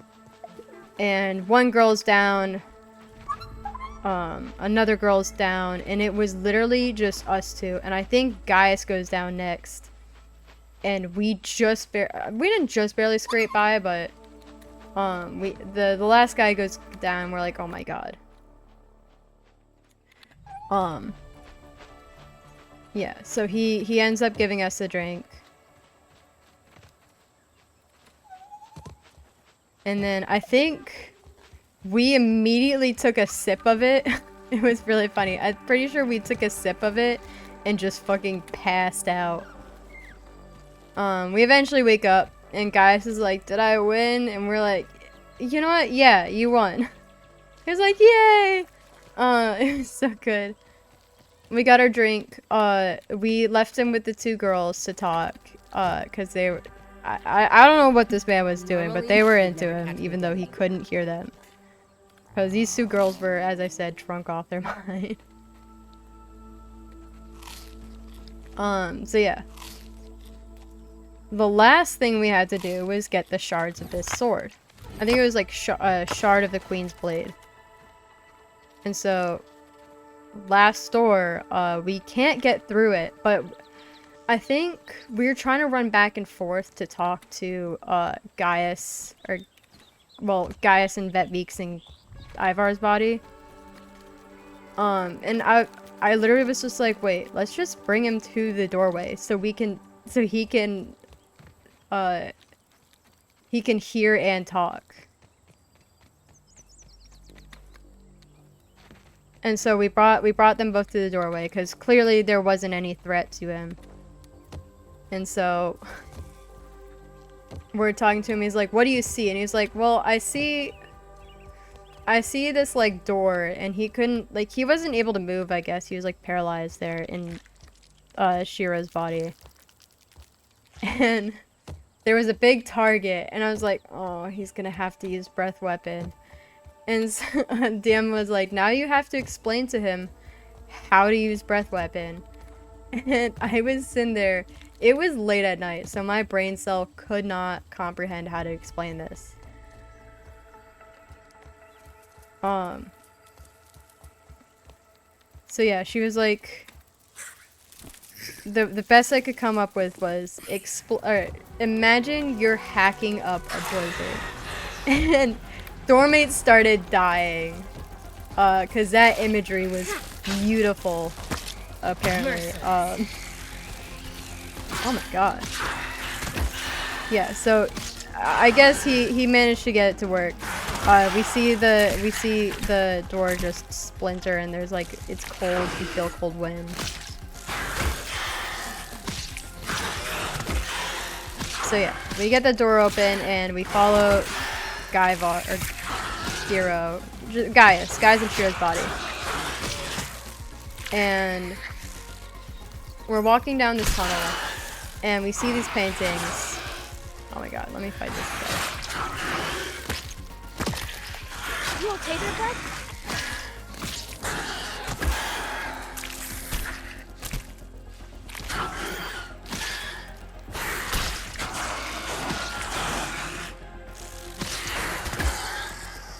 Okay, so yeah, we're walking down this hallway and there's these paintings, and it's, I can't remember, I think it was called like the Red Death. If anybody has seen, I think it was by Edgar Allan Poe, the Red Death.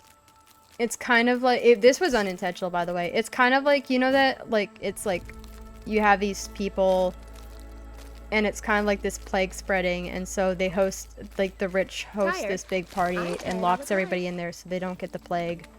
And there's these different colored rooms, and they get to the end, and it represents death, and basically the Red Death has gotten in.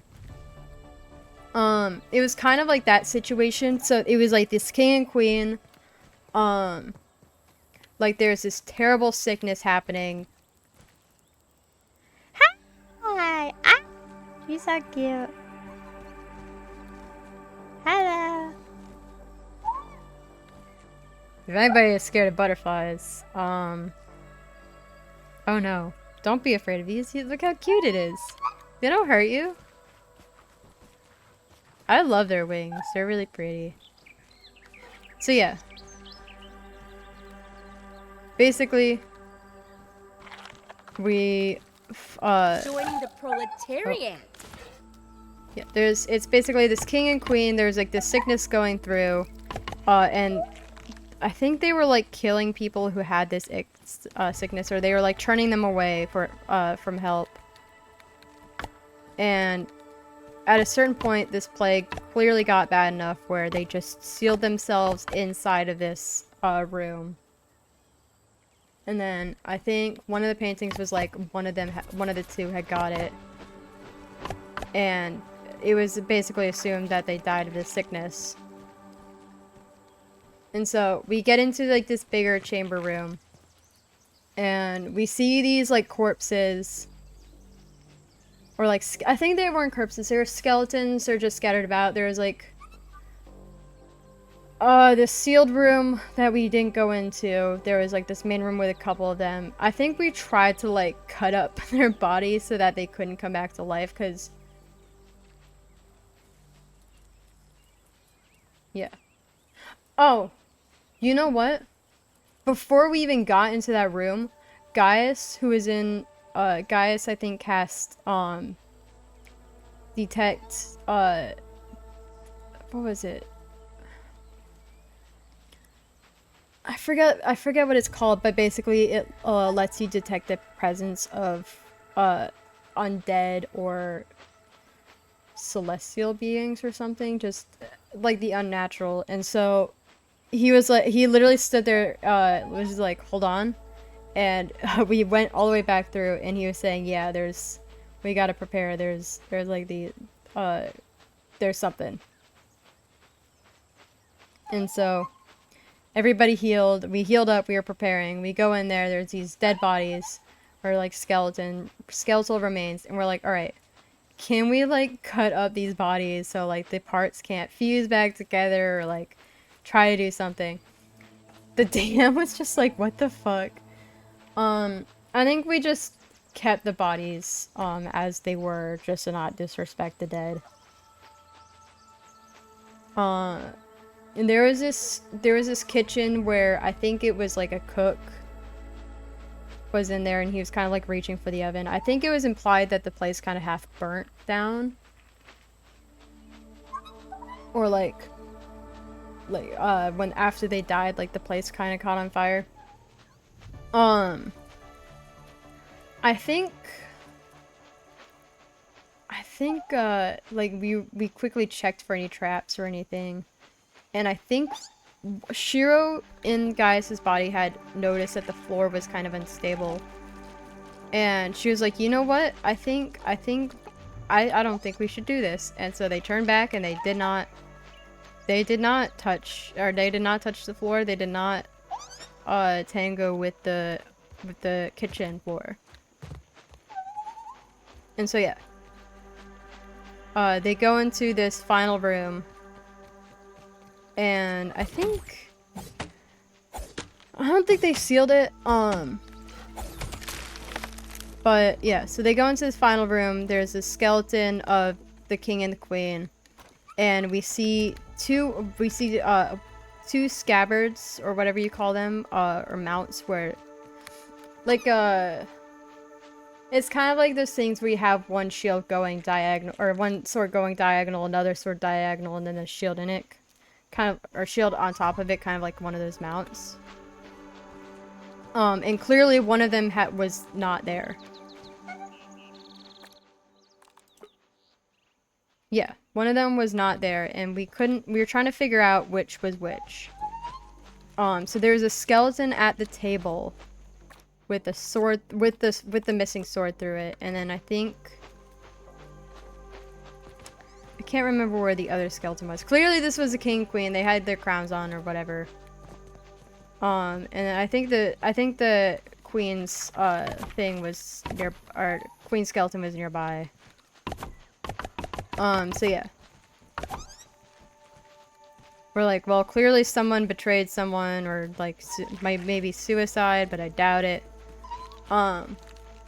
You know what it was? I think both swords were missing. No, I swear I remember the description only being one sword missing. Yeah, I think it was only one sword missing, but there was one sword through like the skeleton skull, or like its body, and then the other was kind of just laying there. So at some point, ghosts of the king and queen appear. I think the king was fighting us. Some of the skeletons also came up from the dead that were in the other room, and they started fighting us. We got clear through those easily. I think the king, we heard him a little bit, and he kind of like hid behind the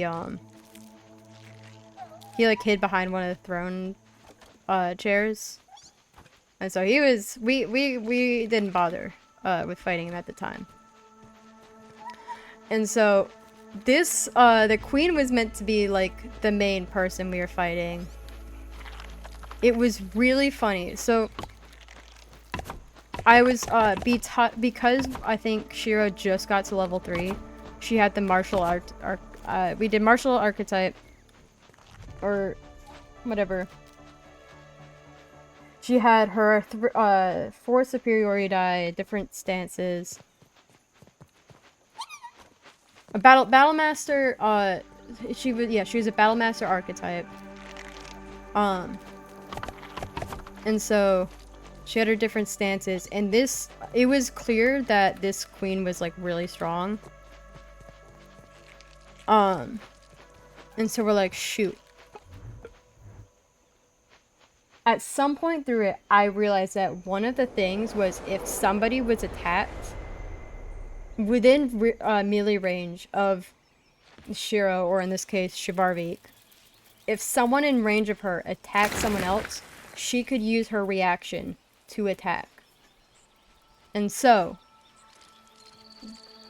what happened was, the queen, at some point she attacked Gyro, and like grabbed the shoulder and crit, I think almost crit, I think she did crit on him, leaving a scar on Shiro's body. It was like some of her scales turned black on her shoulder where she grabbed. And nearly just almost, like completely almost downed, and killed Gyro. And so, using her reaction, because they were in melee range, Shiro went to, or Shivarvik, Shiro was managing all the attack rolls, or I was, because she was the fighter. Like, immediately use her reaction to fight back, and rolled a crit. Remember when I said earlier that with Gaius' ability, we could roll 3 damage dice? With dueling, because she chose dueling. I think there was something else that added even more bonus damage. We like got halfway through this and our DM was like, okay, just, she's done. She's dead. Don't worry about it. And I was like, hold on. I want to see how bad it is. And I think in total,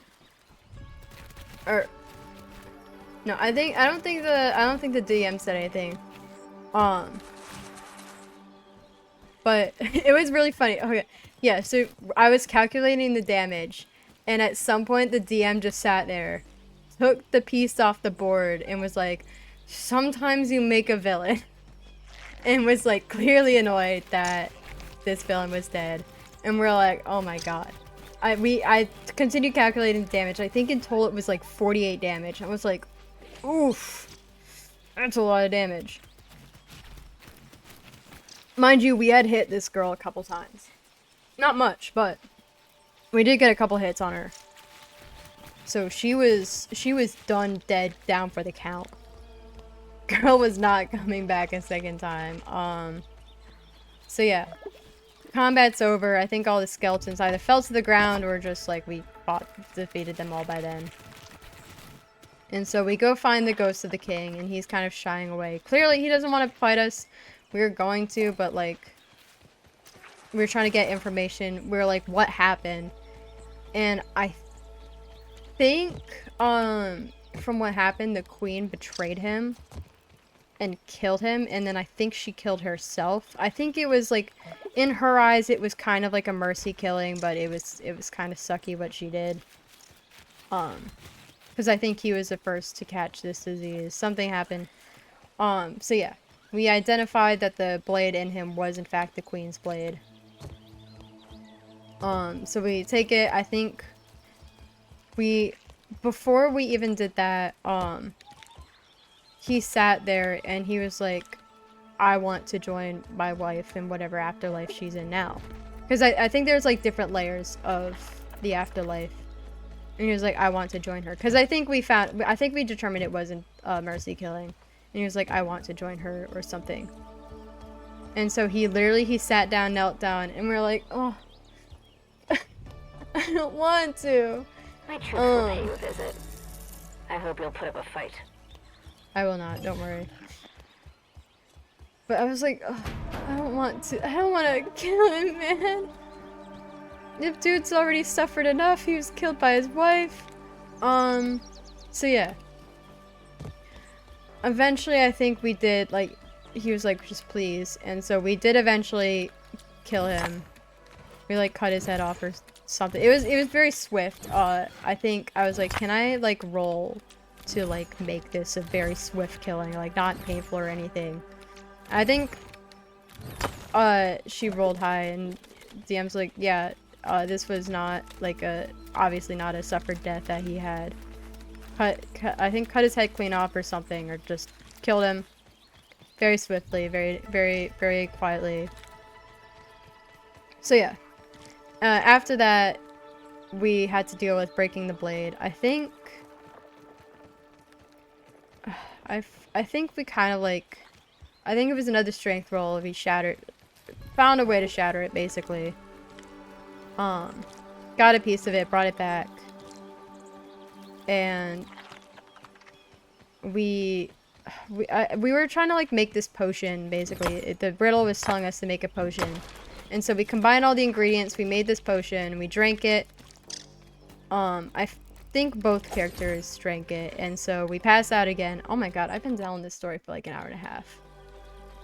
And I'm not even... I'm not even that far done. Actually I kind of am. So yeah. We drink the potion, we pass out again, and we're back in this room. All bodies are recovered.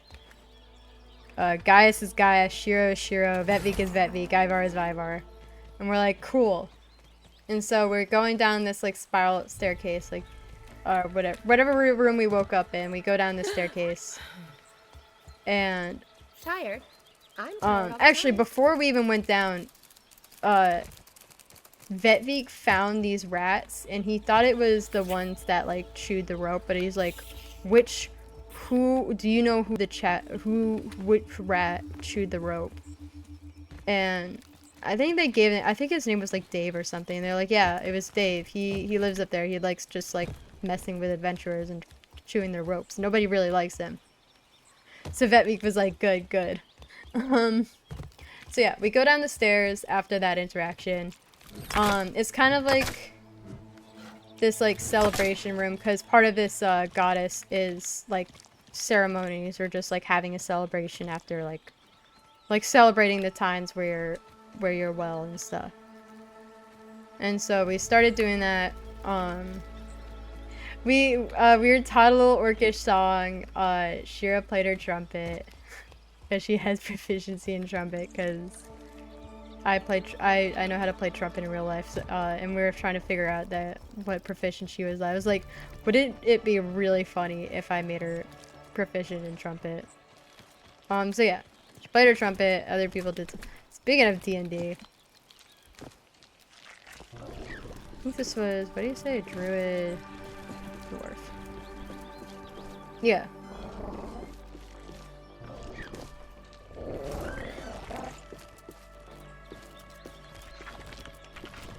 Eyeballs.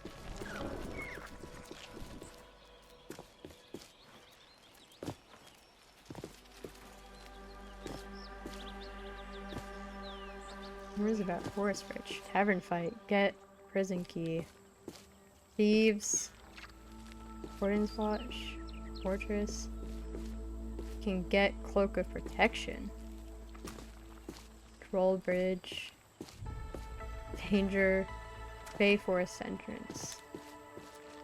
Info on Thief Stash, Secret Passage, Market District, Thief Stash, Eastern Docks, Pirates,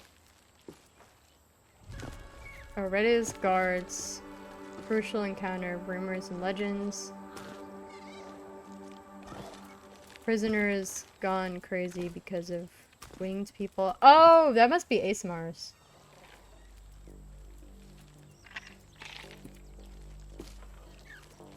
Or harpies, maybe. Matt's disciples performing weird rites in jail cells. Treasure hidden near Eastern Docks. Sorry. I get so distracted so easily. Oh, fortress. Oh, that's the fortress over there. Yeah. So we celebrate. There's this fountain of golden water. Like Gaius immediately like fills up this tub, or like this little jug with it, and we get our Vetvik's like, can I take my water skin and like fill some of this up? And Sam's like, yeah, sure.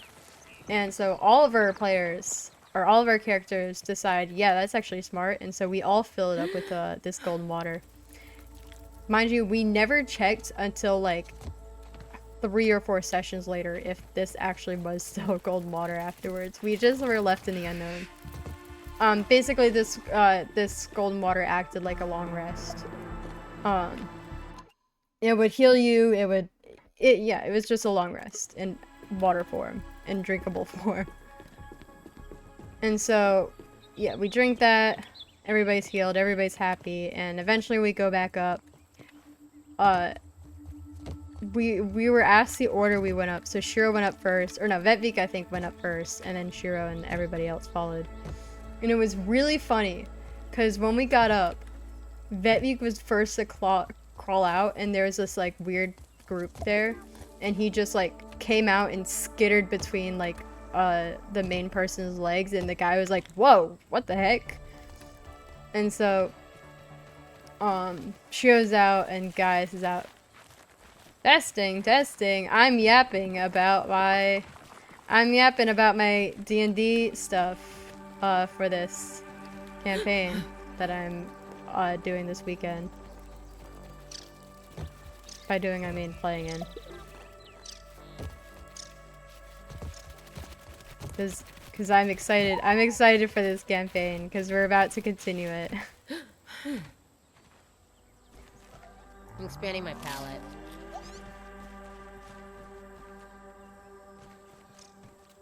That the Terry Cooley I see. Eyeballs emoji.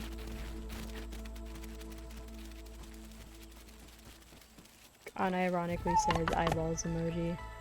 Do I need more weed stems? This is so rude.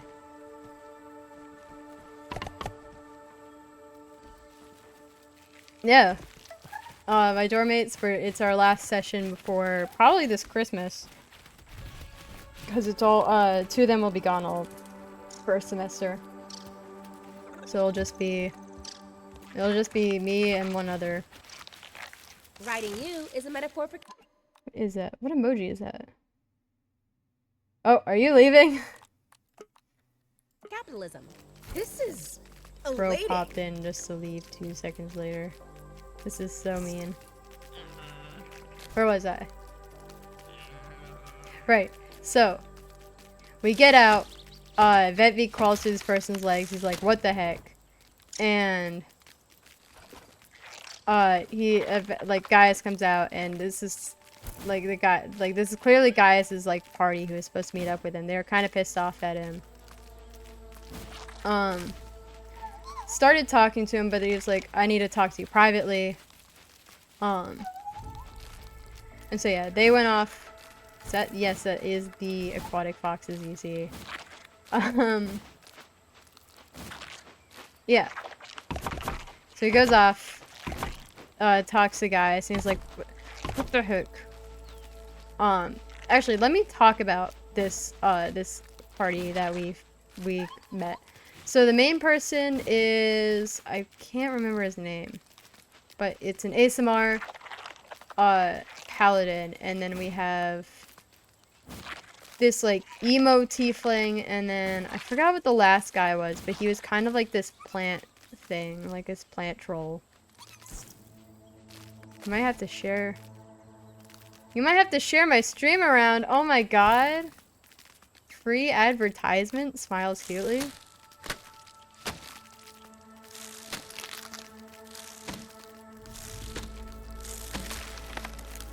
I mean, I'm not gonna stream D&D because that would be a whole ordeal, and I don't think my dormmates like being online, or at least like, yeah, being like streamed through. But free advertisement, I wouldn't say no to that. Especially coming from the Terry Cooley. Where was Girly at? Where's Girly at? Yeah, so there's an ASMR, tiefling, and this like plant troll thing, question mark. I forget the exact race name. So yeah.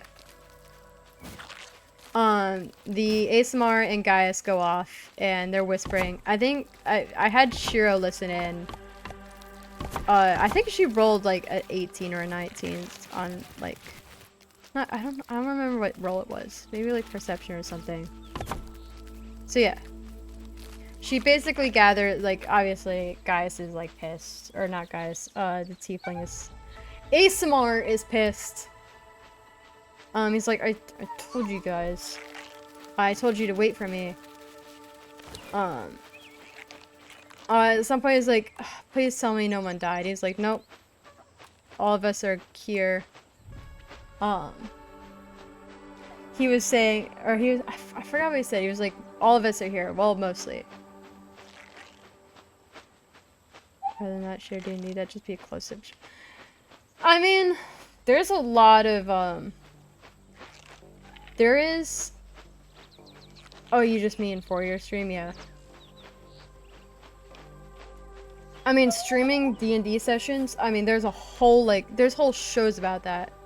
I don't know if you ever heard Dimension 20. Specifically, I think, with Brennan Lee Mulligan. And, like, yeah, I think that's on, yeah. So Dimension, or, I think it's called Dimension 20, yeah. Dimension 20, like, that's really popular. And there's a couple others. There's, like, this, I forget the group's name, but there's, like, this character named Torbeck.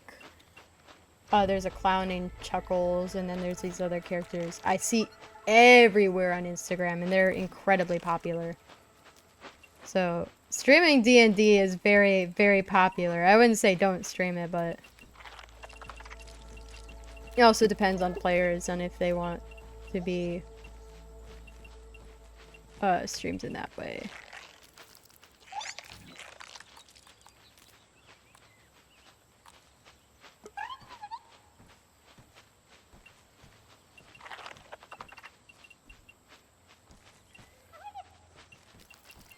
But so, or if you just mean sharing in general, I'm just yapping about it just because I feel like it.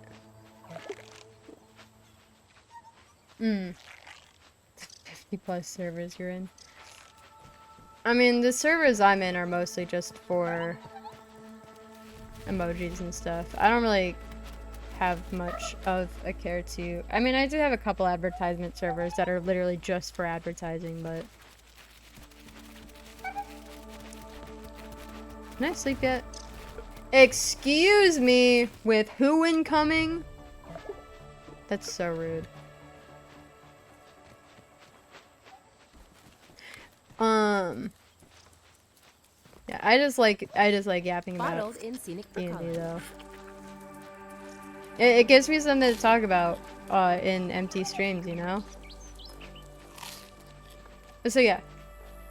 So Ismar and Gaius, they're talking. I think there's a couple parts where like Gaius was explaining where it cut out. Oh, I didn't mention this, but Gaius is now while the characters were fused, there was like a we had to make like a saving throw. Do you even share your stream? Yeah, as I said, I advertise it across places. I don't try to share it amongst my friends just because. Do you imagine people I know personally watching this? Terry Cooley, could you imagine people I know watching this and not just strangers? Eyeballs emoji. Yeah. Basically, we had to make a saving throw of what we were thinking about, and I think Shiro greatly failed, and I was like, Shiro thinks Gaius is cute. So yeah, Gaius is the love interest of Shiro a little bit. But Gaius was telling, he's like, I do need to bring them to this other temple. I made a promise to them, and yeah, ASMR was like, fine, we'll be in town, make it quick. And so yeah, that group takes their leave. Gaius is with us. We set up camp for the night. We said happy birthday to Ivar, because we all picked a birthday for our characters. So it was Ivar's birthday in-game. I think it was Gaius taught everybody how to sing happy birthday in Orcish, and it was really cute. They also made him like this little cake, because Vetvik knows how to cook. So yeah, they have that little cute little moment. And I think after like a day of traveling. Oh my god, I didn't even mention Karasu. Oh my god. Hold on, side note. So, after the, whole ordeal with King Rowan and the, what was it, the castle, like the whole ordeal with the castle falling and stuff, Rowan he gave us this, it was kind of like a crow with like this white tuft on it. It was magical, and it could attune to 5 people, and it was already attuned to Rowan, and it attuned to Shiro. And it was like, no matter where you are, this bird will know exactly where the people it's attuned to are. And so it was going to act as like a messenger bird between Shiro and, between the party and I think Navis was the kingdom's name. And so yeah. So this bird is attuned to, at the moment, Shiro, the king, and then Sam or Dan, or there's San, Ban, and Dan, I think, from the Baradan caravan. It was this like traveling merchants. They can also send out letters. So we had Vetvik send out a letter to his family, make sure they're okay, because that's where they were traveling to next. And so I had Karasu attuned to them just so that they have like a source of supplies if they ever need it, and then possibly like information, or if they can like eventually get a letter out to their family that they're okay, because it was only supposed to be a 2-week journey originally. It was just to help that kingdom, and then it's turned into this whole like couple month journey by now.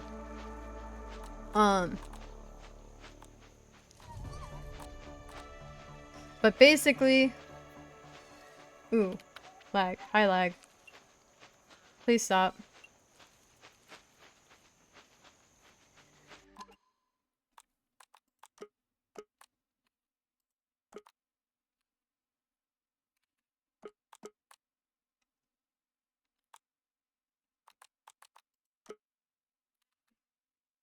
I think the fix for this is just leaving the game.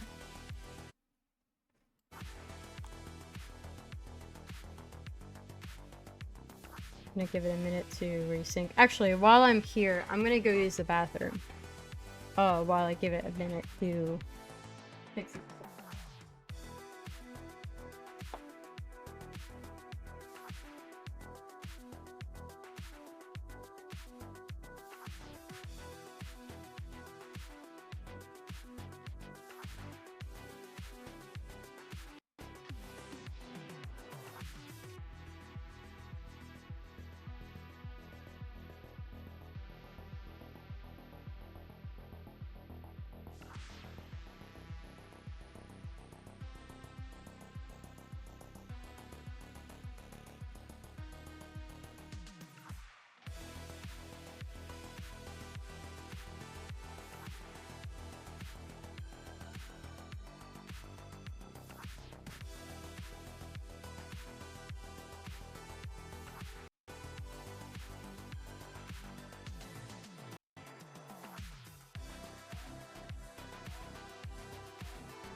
I'm back.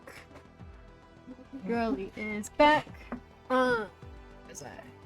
Yeah. So, Beardan Caravan. We had a Karasu attuned to one of them, and they act as a means for selling, or yeah, just like trading and selling basic supplies if we need it, getting letters out to our families, and so on and so forth. And so, I mean, last we left off, Karasu is yet to attune. I want Karasu to attune to them as soon as possible.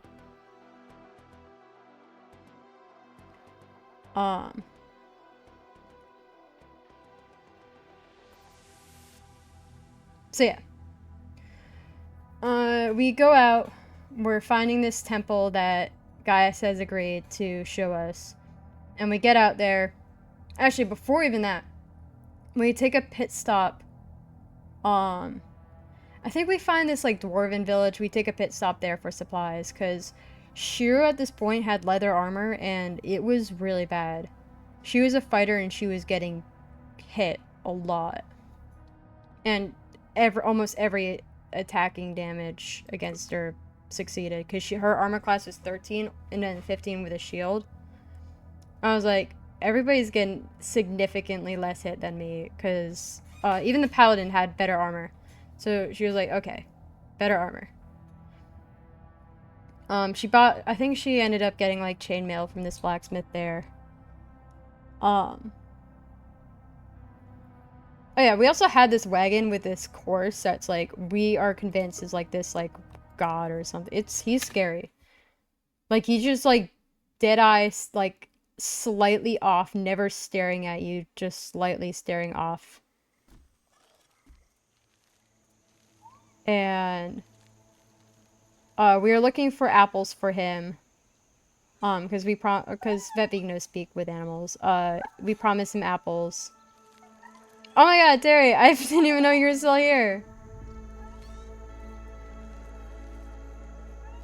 Bye, Terry.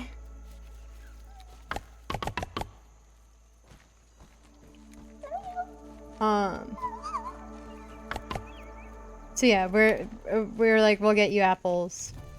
Also, additional side note I realized I forgot to say.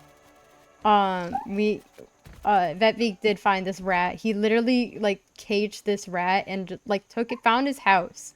It was, like, this tiny house that had, like, that said Dan or whatever. I forgot the rat's name, like, right in front on a sign. And so he, like, scooped up the house and put it in this cage. And I don't know what's happening with that. So yeah, we've got this rat in a cage. So we're getting apples for this horse because the guy, the plant guy was like, we were taking care of your horse, so you guys didn't like put him anywhere or something. And so we're like, oh yeah, we'll do that next time. So yeah, we're looking for apples for a horse just so he could stay there and he wouldn't like die of starvation. And Are you ready yet? I'm getting impatient. no, I'm not. Leave me alone.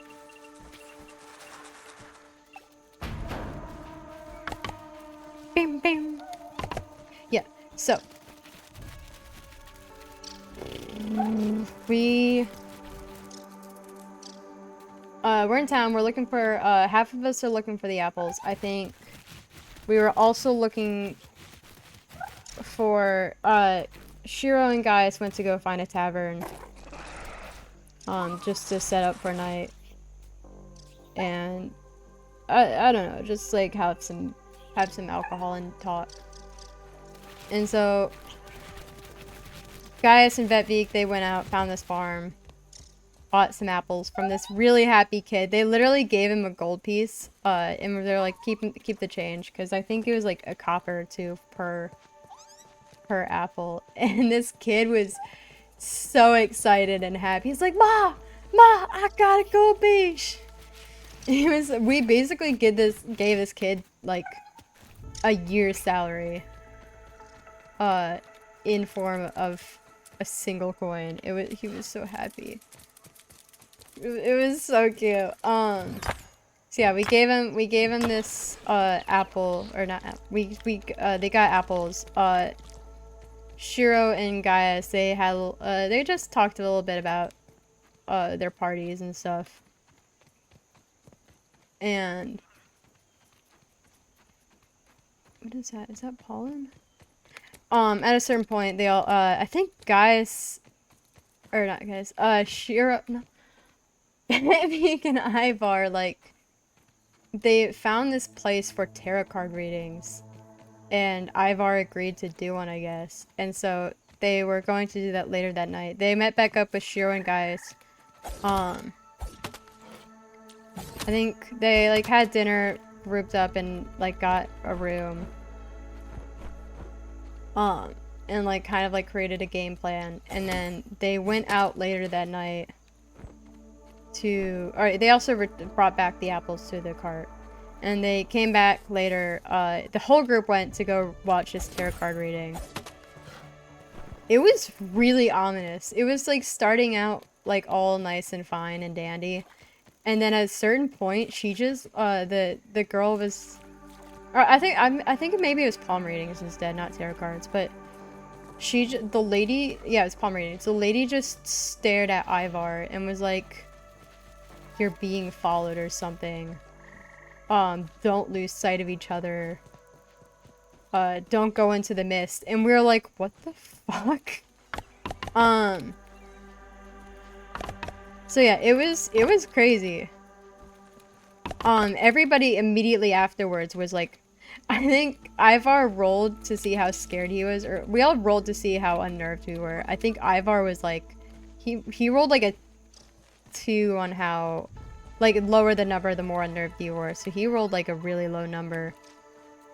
So he was terrified.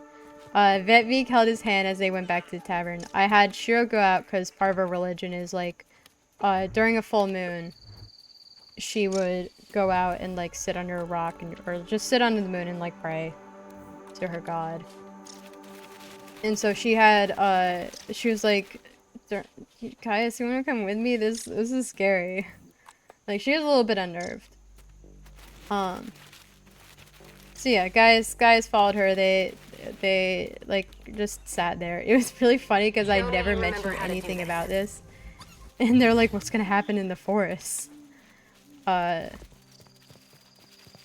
they were making their bets, the 2 players of Vetvik and Ivar. They're like, "She's a werewolf," or "She's a weredragon."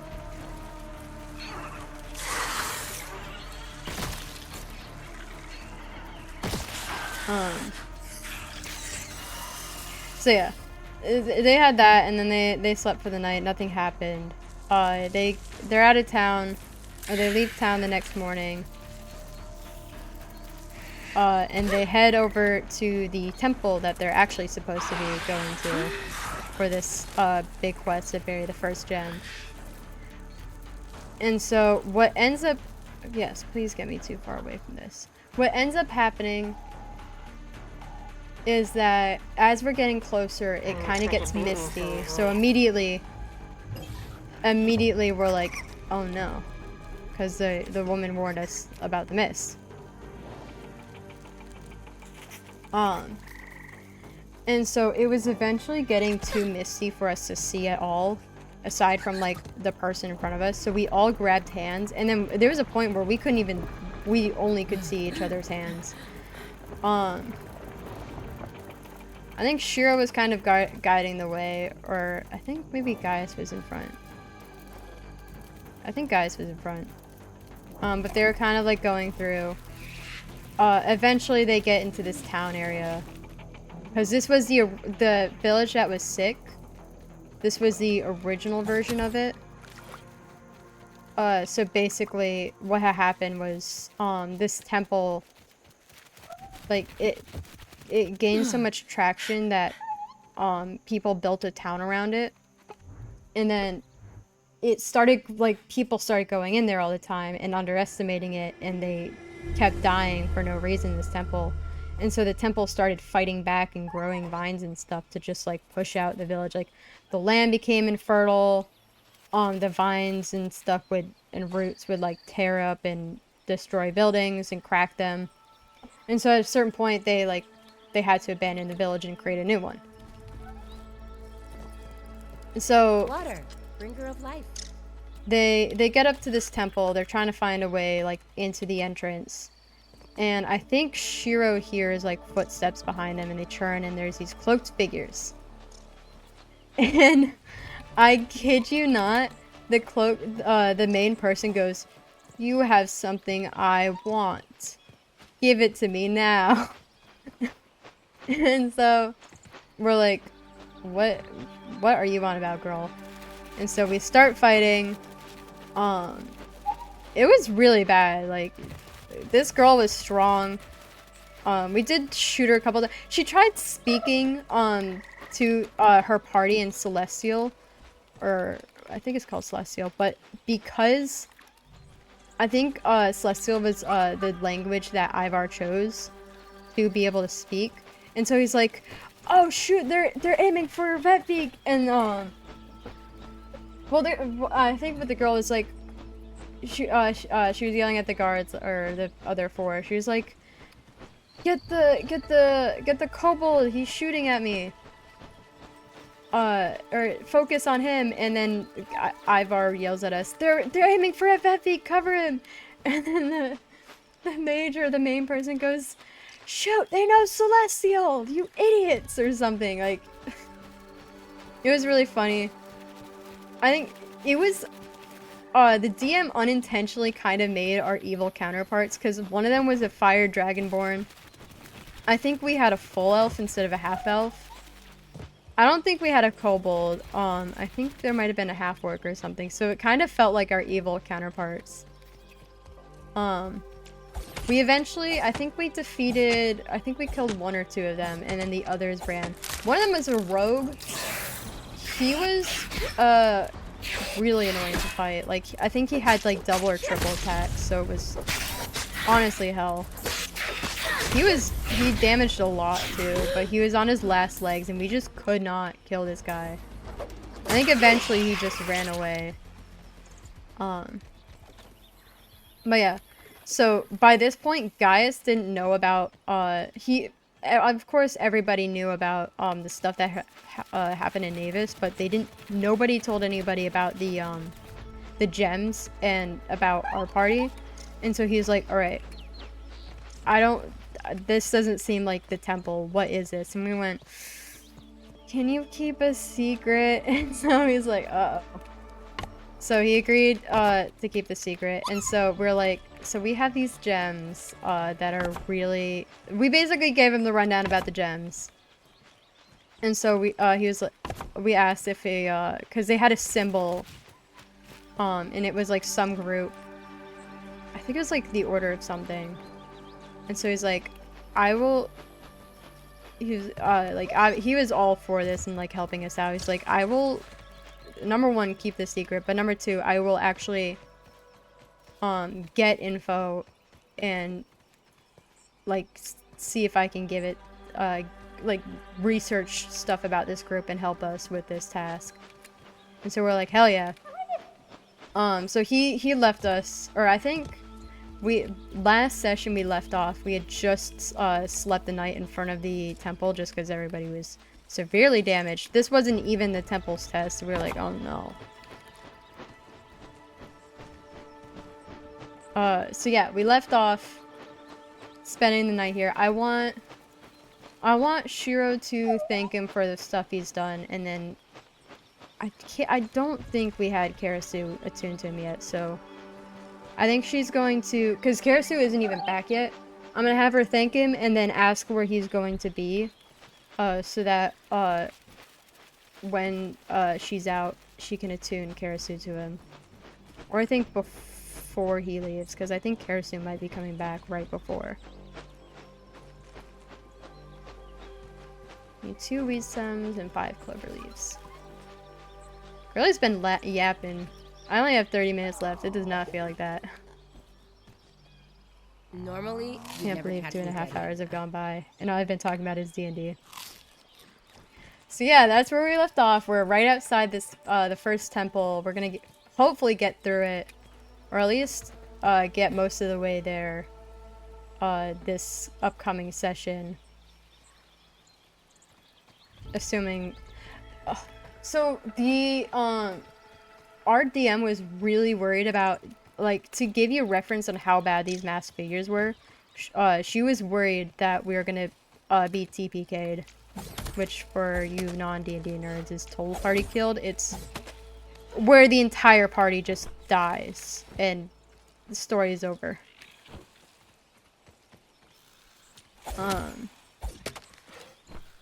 So yeah.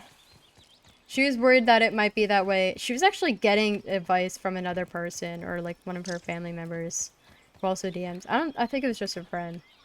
He was like, you should min-max your villain. And she's like, I want the fight to be hard, not impossible. I think she did a really good job balancing that fight out. The one where Shiro nearly one-shotted that villain was just really unfortunate. I think she was also scarred from that. Do I just get this pollen? Flower discharge that. That's so good. Flower discharge that bees go nuttober.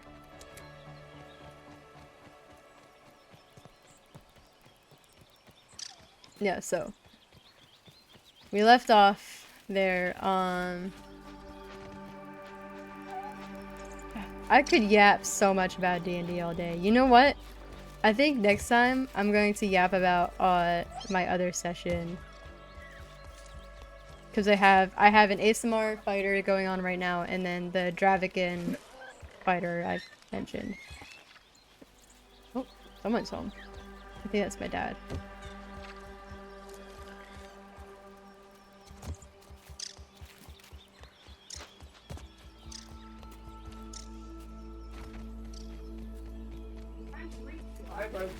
Hi. Why? Why? Get out. She's a dog. She's missed you. What, Dad? I cannot hear you. Have you given her biscuits today? Yep. I'm gonna give her a half one. Hey, I only give her half. yeah. She only gets a whole one.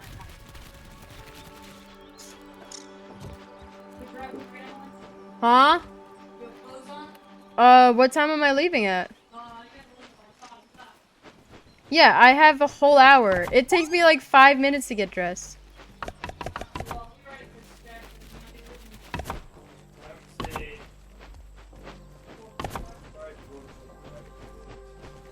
We're leaving at 4:45? Yeah, I have 45.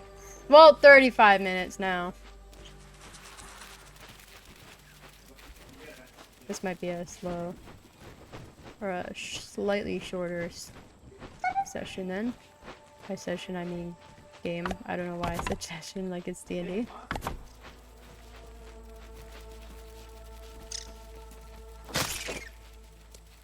I need one more weed stem. Actually, I think I'll get the weed stem and then see about other blueprints. Oh my god. Well, how much is the higher rent? Yes, and how much is it?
Mm-hmm.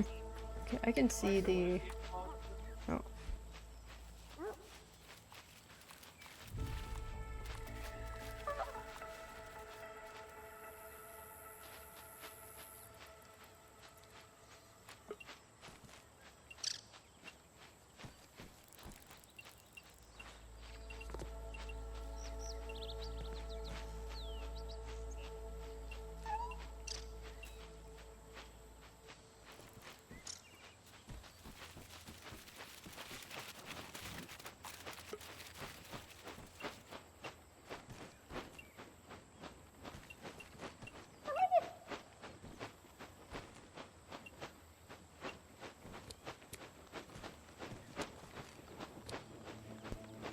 Family is yapping. What is this? No, it's saying they do one Because job no and one they asked me pat to. themselves on the back. They don't look around to help out. I'm the one who feeds the dog, takes the dog out. You have 3 other kids in this house who can do anything, Dad. Works.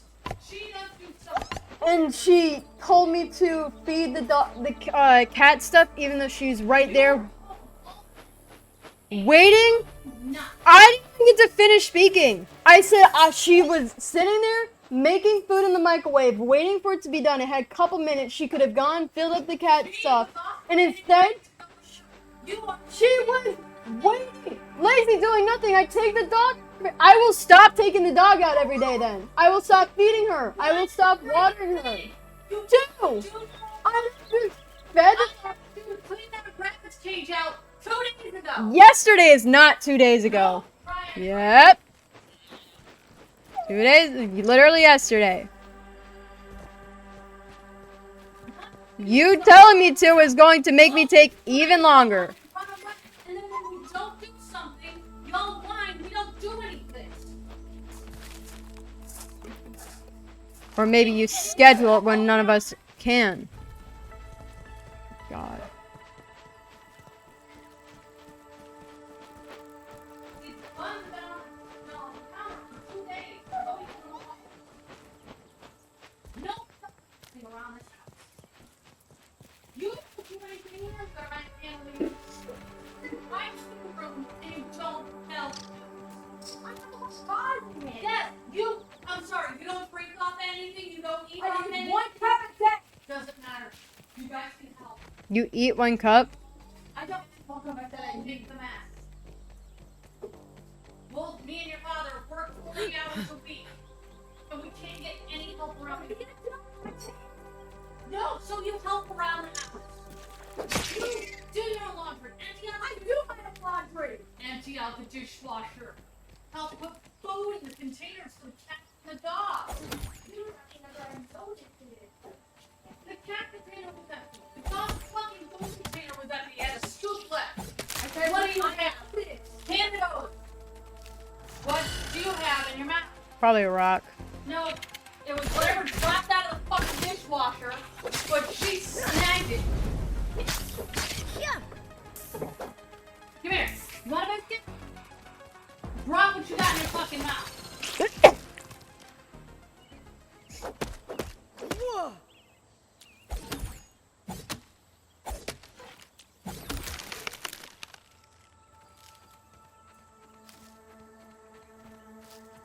Bottle cap. Hmm.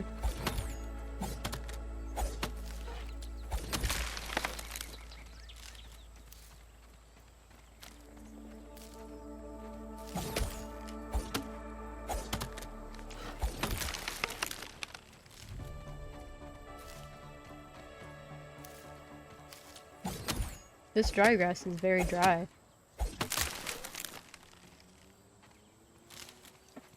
That's a lot. Give me the yummy grass.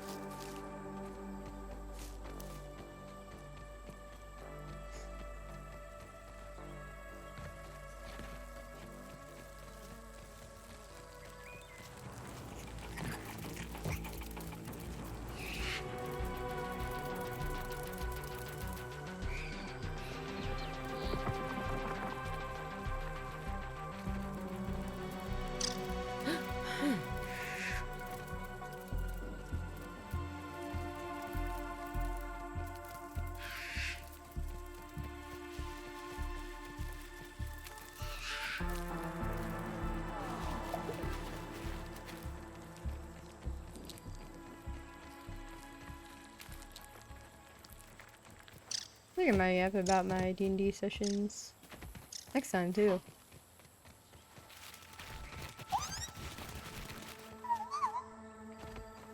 Like, here's a good example. Oh You my eat the God. chili.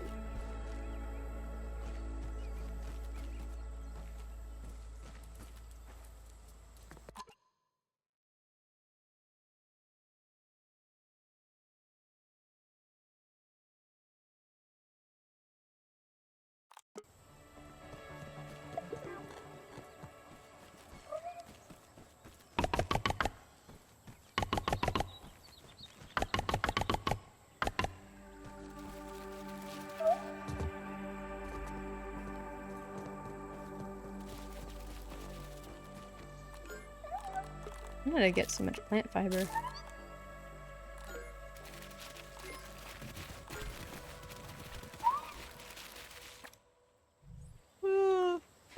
Good.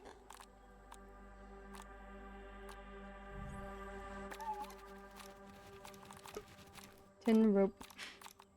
Good rope. One. Actually, I could just craft many. 6, 7, 8, 9. 10. I did not ask for lag. I did not want to craft that.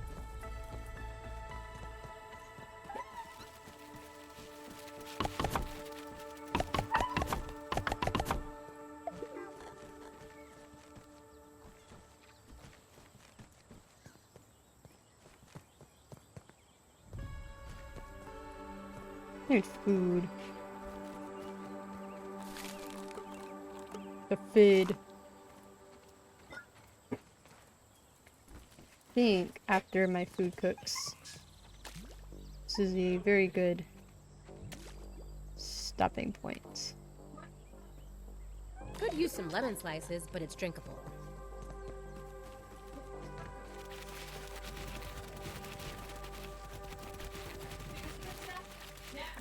Oh, I also need to fix this. I need to repair that. Can't repair that. What about the mosquito needle? What do I need for that still?